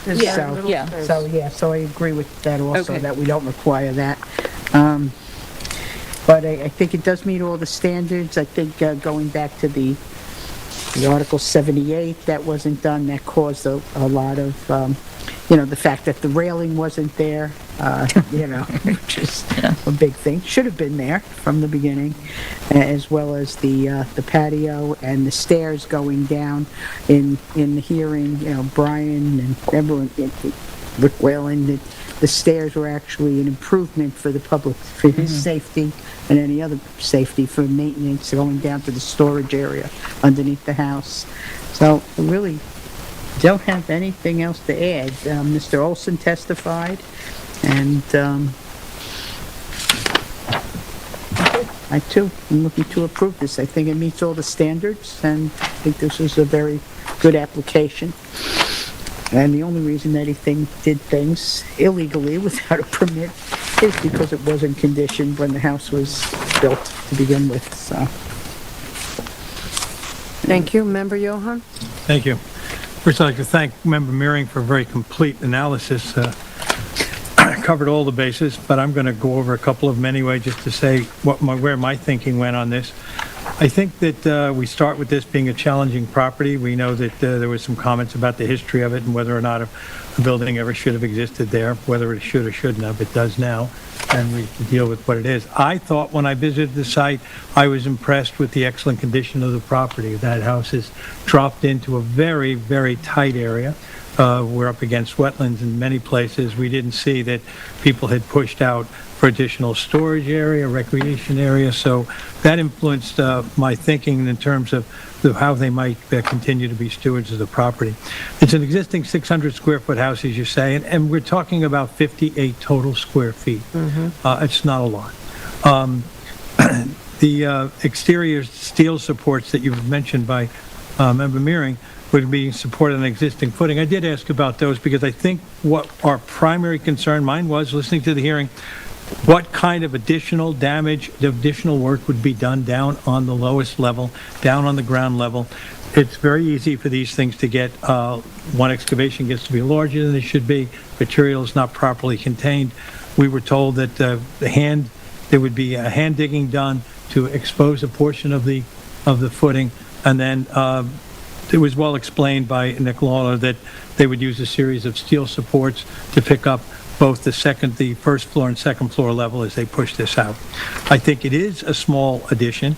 I think the construction debris was planned to be removed through the house and not through the outside of the house. That's important, that we weren't going to see debris doubled on the ground and then somehow cleaned up. So as part of that protocol to talk about having the real concern for outside, doing the minimum amount of damage, the construction debris, although it'll be minimal, it'll still be debris and there'll still be work. The fact that it's leaving through the house, I thought was a positive. I think the stairs, and so as far as the addition, I think that also that Mr. Olson made a very effective case. Obviously, he can't get around his bed. He looks at the house. Anyone would move in, as Member Mearing said, and might say to themselves, well, here's something that could be done. They had a minimal house, and they're asking for a minimal amount of additional work. I thought that was all within keeping. I thought that the fact that the original team was on board, as you said, is important, meaning that they understood the structure of the building. They understood the construction of it and its original thing, and the same people who seem to show the care that's reflected in the existence now are going to be the ones doing the work. I think that's kind of important. We always wonder how it's going to be handled after they take over. I think the stairs were added for the owner's convenience, but as was pointed out, it's a real safety issue for them to have to get out, wander around the house to go back. Those of us who visited and tried to get down and around the house realize how tight it is as it goes. I think the point that was brought up by Brian Frank, that there should be access around a house, 360 degrees around a house, for all the things that occur, not just for movement, but the repairs and potential additional work that may have to be done. There has to be some access, and I think that was fine. I think that the scenic easement was a really important part of it, too, realizing that the scenic easement was going to go up to the clearing line, and it was going to cover as much of the property as it did. I think the slate, we had some questions about this slate, and it was pointed out by, in the TAM and by Brian Frank, that the gravel that was placed around the slate was not on a hard base, it was not concreted in, so there is permeation there, and that the gravel acted as a bit of a drainage buffer as well. Let me just see if there's anything else here. Oh, the invasive bamboo that crept in from the neighbor, they were willing to make an attempt, but we all know, and we commented that night about how rapidly bamboo does move, and any attempt by this particular applicant to control that is appreciated. I think the minimum disturbing to wetlands from the existing house, the minimum disturbing of wetlands potentially as we move forward, were things that impressed me, that I think the plan was well thought out and it was well executed, it was well presented. I think it was a fair ask. I don't think it was something, as you mentioned, Member Meering, that we could have been looking at somebody asking for an awful lot more, and we'd be arguing about whether or not this made a lot of sense. This made a lot of sense, so I'm very willing to approve it as presented. Thank you. I agree with my fellow board members. There's really not much to ask. I think the generous scenic easement is certainly a benefit. And also, I like your idea of not enclosing that shower because the wetlands are like literally right there. Right now, I think it's just used to, get the sand off or something. I think the 58 square foot increase in gross floor area, I mean, that'll barely be even noticed. At ground level on this property, the only change will be the installation of the steel support brackets mounted on the outside of the foundation, extending down to the footings, which will support the brackets. They also noted that the need for the slight enlargement of the first and second floors results from the owner's practical use since purchasing the house. The need to slightly expand the house GFA will have no physical changes at ground level, so I think this application is in keeping with the variance standards, and I am approving this application as well. May I just ask Brian that I fully understand the scenic easement? It's going to go from the clearing line and extend all the way to the boundaries of the property, right? That's what I'm I think that's what was offered at the... That's what I heard. I just wanted to confirm, right? My notes as well. Okay. Can I ask? Are we good, counsel? Do you have a question? Yes, but I want to just confirm, does the rest of the board want me to potentially take up the boulder question? Can we? Is that our jurisdiction? Well, If it's in the road towns right away, we can't. that's why I was asking whether you want me to take it up as in like research it a little bit more. I don't see them indicated on here. I don't have an aerial in front of me. If it's in the right of way, often, unfortunately, That would be the highway department. highway department, they may have permission. I mean, a boulder is kind of more often you see mailboxes or fences or things, and there's kind of this understanding, like if they need to widen the road, for example, that's getting removed. Yeah. So I can look into it, but I don't want to say I can definitely add it. Otherwise, it could get taken up perhaps somewhere, somewhere else. But they're just very large and they're proliferating, so this is an opportunity, but not fussed about it. Okay. Thank you. Proliferating? They are. It's not basically. No, all over. Probably Lots of not. boulders, all over. Anything you do is really beyond this particular conversation. Should not be included in any part of the... That's right. What I wasn't offering was just to add it. I was going to have to say I'm going to look into it specific, because he was just making sure that As of right now, my assumption is it's not within the board's purview. Unless it was, and I, unless they were like halfway in the, sorry. No, I just, that's why I said I wasn't sure. Yeah, I just wanted to raise it. Okay. Okay. The next decision is the Surf Lodge, 183 South Edgemere Street, Montauk, Suffolk County Tax Map Number 300-27-3-14. The size and location is 56,740 square feet. Description is to construct a 645 square foot retractable awning as part of an existing trellis within setbacks of and on a parcel of land containing freshwater wetlands and within front yard lot line setbacks. Relief sought is a natural resource special permit pursuant to 255-420 of the East Hampton Town Code, and 2 variances is required for this application.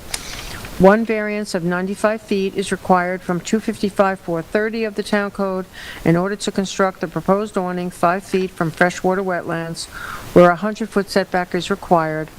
1 variance of approximately 46 feet from 255-1110 of the Town Code is required in order to construct the awning 4 feet from the western front yard lot line where a 50-foot setback is required, and any other relief necessary. And which one? This was me. Member Berger? Yeah. Okay, so this hearing was on February 6th of 2024.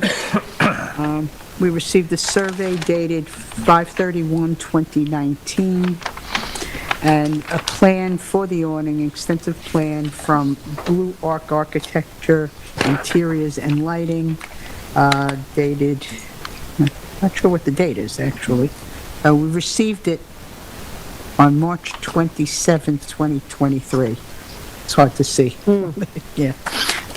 Anyway, so this application is for a 95-foot variance for the retractable awning, 95 feet from the wetlands where 100 feet is required, and 46 feet for the side yard variance for where 50 feet is required, a 46-foot variance.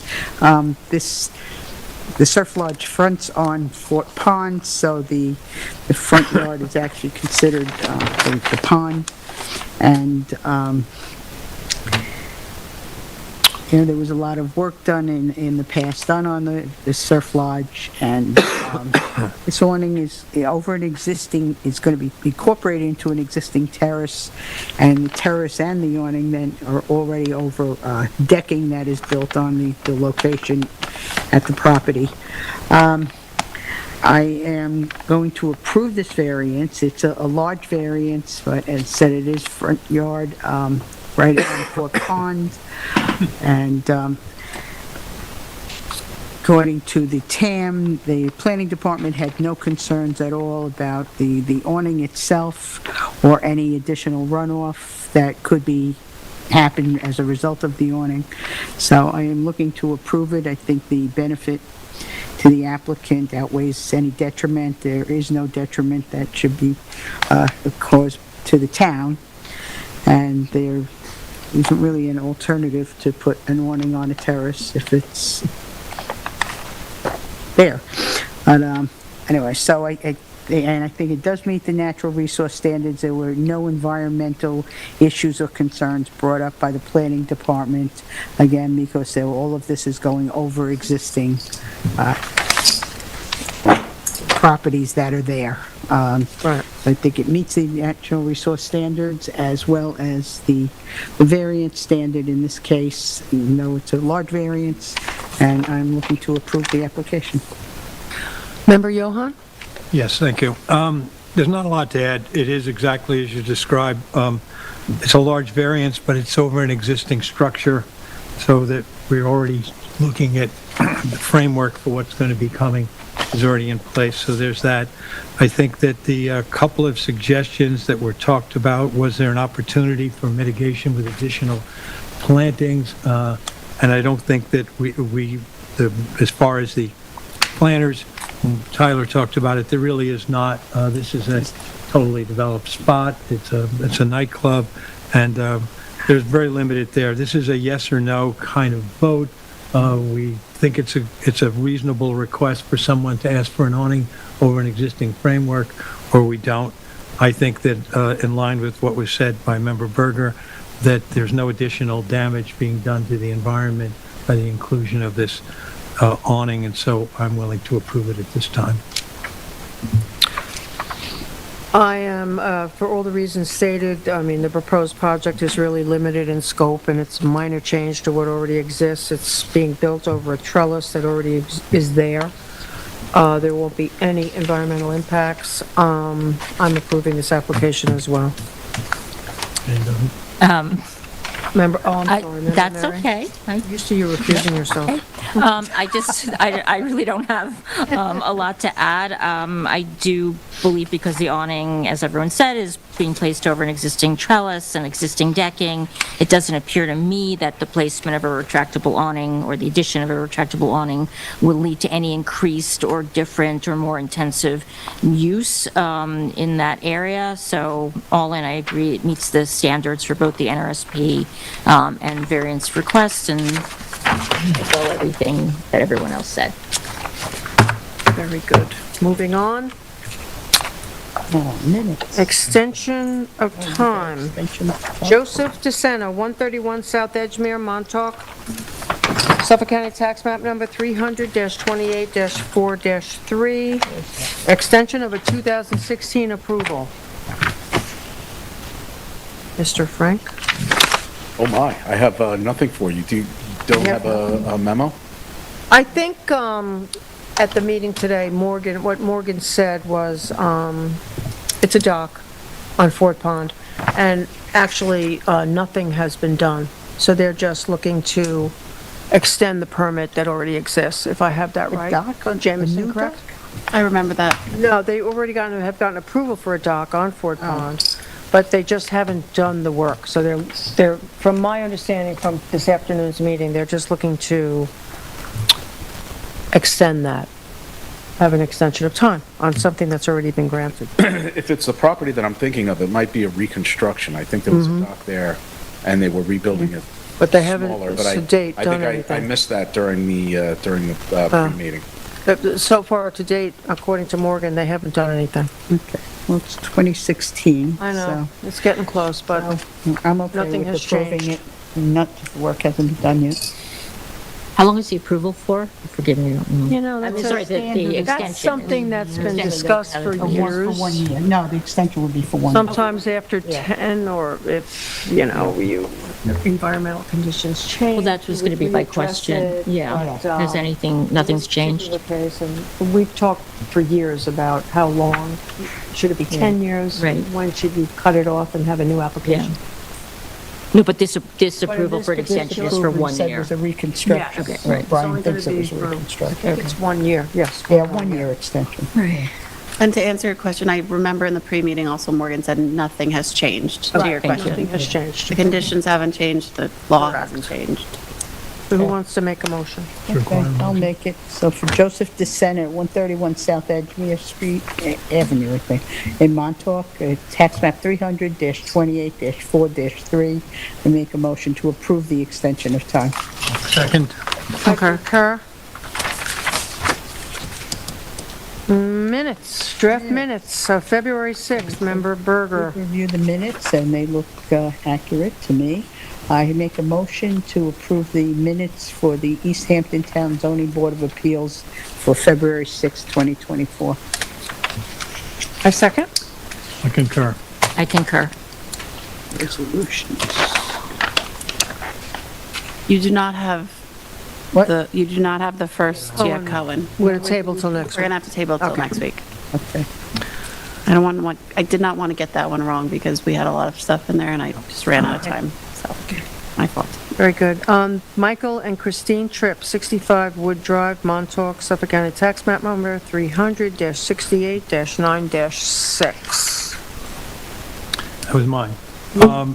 Here's a copy of the decision. Yeah, I have it here too, but we'll remember that this was a situation where we had a strange property line on a corner where the map that was drawn in 1940 took a broad sweep in case they wanted to make these roads a little more lyrical, which they didn't. And so now we have a house sitting 21 feet from a property line, but is actually closer to 50 or 55 feet from the roadway. The extension of the deck that they looked for therefore required a variance, but the board looked at it as a minimum request given the situation of the vegetation that exists at the roadside was recommended to remain. Most of it, however, was not on their property, so they could not offer up an easement. Member Meering did not vote. She had not been part of the original hearing on that, but the rest of the board were all unanimous in approving the application. Therefore, in the application of Michael and Christine Tripp of 65 Wood Drive, Montauk, Suffolk County Tax Map 300 -68-9-6, I'd like to make a motion to accept the determination as written. Second. I concur. I abstain. Next is Brian Locke, 83 North Surfside Avenue, Montauk, Suffolk County Tax Map Number 300-29-1-10.1. Did we get something on this? Was this sent out, this resolution? Yes, it was. We've had it for a while, actually. If you want me to go over it for you, I will. Let's see. This was a denial. Yeah, this was the denial, if this is the one I'm thinking about. It's the one where they encroached on the driveway, and it was a modification that they were requesting, and it was a unanimous denial on this. They cut off at the end. Anyway, we deny the request for the modification because deny the request for the modification because of the significant increase in the size of the driveway, greatly expanded after the issuance of the building permit. New driveway was cleared into and within the edge of the delineated wetlands without permits. I won't read all the rest, but that was the basic crux of the unanimous denial. So I make a motion in the matter of Brian Lauk, tax map, formerly Sandro de Oliveira Busili, Suffolk County Tax Map 300-29-1-10.1, to approve the resolution amending determination. Second. I concur. And I abstain as preceded by time on the board. That's why I forgot you before. I didn't see this. Okay, 43 Mill Hill LLC, 43 Mill Hill Road, East Hampton, Suffolk County. Mile Hill. Mile Hill. Mile Hill, sorry. Mile Hill, see, that's why I should have these on. East Hampton, Suffolk County Tax Map Number 300-72-1-2. If nobody remembers this one, this was, let me just look at this. Proposed changes appear to be fairly minor alterations to the original approval. The change to an IA sanitary system is a requirement and also an improvement over the 2012 sanitary system, and the setback of leaching structures 153.2 feet remains unchanged. Conditions to modification were submitting a revegetation plan. It really was to modify the determination to install an IA sanitary system. How did you say that? And it was, we all agreed. Everybody was in approval. You know what I'm Although realizing? Jane, I don't Okay. believe, Yeah, member Mary, well, you're not even. This preceded I don't even me, see yeah. it listed on here, so. yeah, it completely This was preceded before me. you. We just Okay. have to redate these, I'm realizing, because we had them dated. What happened was, these were drafted for the meeting that got canceled because of the weather. Okay. So they were circulated a while ago, so I'm just looking, do you have a hard copy? Okay. That's why it's Are dated yours 13, dated? because the storm was the 6th. What about the date at the bottom? Wasn't the I'm storm just the making sure, 13th? you and I will make sure that the date is tonight, right? Do we date the date that it's adopted on the bottom? Yeah, the storm was the 13th. No? Canceled. I'm looking at it on my phone, so maybe it just looks different, sorry. Mine was canceled. So I'll just. You're good, yeah, we're good, sorry. Still. So in the matter of the application of 43 Mile Hill LLC, resolution amending determination, I make a motion that we accept the resolution as written. Second it? I concur. I abstain. You're abstaining, Dave. Not, it's getting close, I Yes, think. okay. One more thing for the board. This is a little unorthodox, but you'll understand in a second why I'm bringing this up. On the 29 Sanger Place application, you'll recall that the hearing date to close is today. The record, sorry, excuse me. The hearing is closed, but the record was left remaining open until today. We did receive correspondence from the applicant's attorney this afternoon. I don't know if the board had an opportunity to review it. I took a very quick look at it. It does raise the question of the swearing in over the telephone, which was what the applicant's agent requested he has time to opine on. There's an additional Committee on Open Government memo that's cited about participation over the telephone alone. It's not directly on point, however, it's about if a board member is participating on the phone. So just for those 2 points alone, I'm asking if the board will allow the record to remain open so that my office can answer this for the board's understanding. You? Absolutely. Thank you, Terry. 29 Sanger Place. Oh, Sanger Place. Remember, there was like a number of neighbors, and when they called in at the end of the hearing, it was Mike Simlinski. Specifically, and so that this is no secret, the open meetings law, the Committee on Open Government issues opinion letters, and so he cites one that he's saying is close, but what we have the ability to do in my office is just request an opinion on this exact question, which I think will be helpful, not just in this case, but in understanding whether we're doing things properly or not, and that's important, I think. So to the extent that the board is willing to give us a little bit of time, I don't think it should take too long. Do you want 2 weeks? I think we need at least 2 weeks, because I don't know how quickly they'll turn that answer around. And then in the meantime, if the board just read the rest of this, because, my reading of this letter is it may be a little bit more than what he requested that the board leave the record open for him to address. He gets into some arguments here about the neighboring properties and things. So I might be, in addition to trying to answer that question, giving the board a little bit of guidance on whether that should be accepted into the record, since it's already been submitted. Really what I'm trying to get at here is there have been a number of additional neighbor emails and letters that Samantha and I have been holding, because technically the written record was closed, but for his very narrow scope of this swearing in question.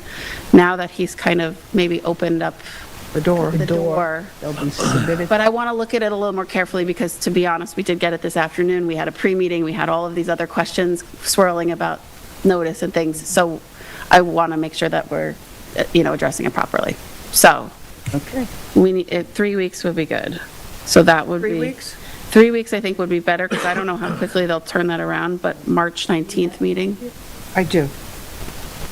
So are we making So a we motion? make a motion. Yes, can we please make a motion just to keep the record, the written record, What was the date, March? to March 19th, just for the board's counsel to respond to the submission of the applicant? So, what? Oh, we don't have a meeting that day?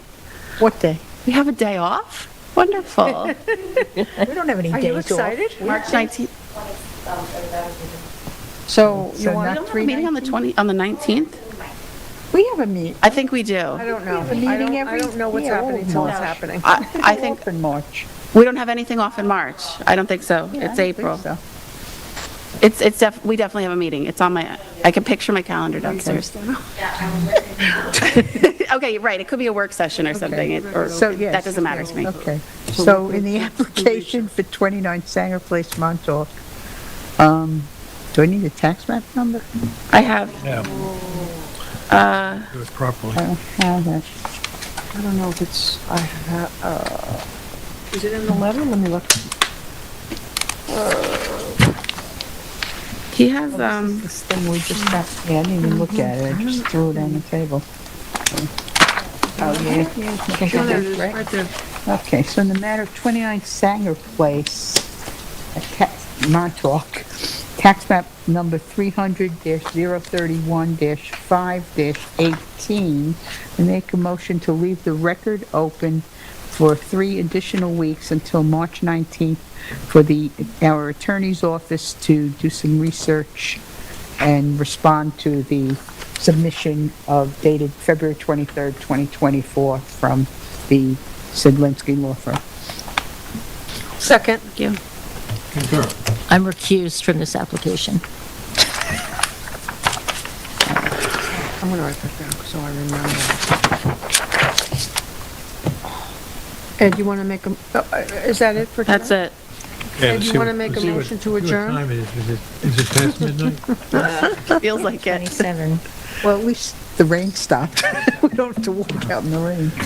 I'd like to make a motion to close the East Hampton Town Zoning Board of Appeals public hearing for November 27th, 2024.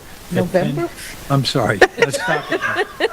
For- It hasn't going that long. Enough. I'd like to- let's start late. again. Let's start again. Cut him some slack. I'd like to make a motion to close the East Hampton Town Zoning Board of Appeals public hearing for February 27th, 2024 at 10:29 PM. I second. Oh, I concur. Concur.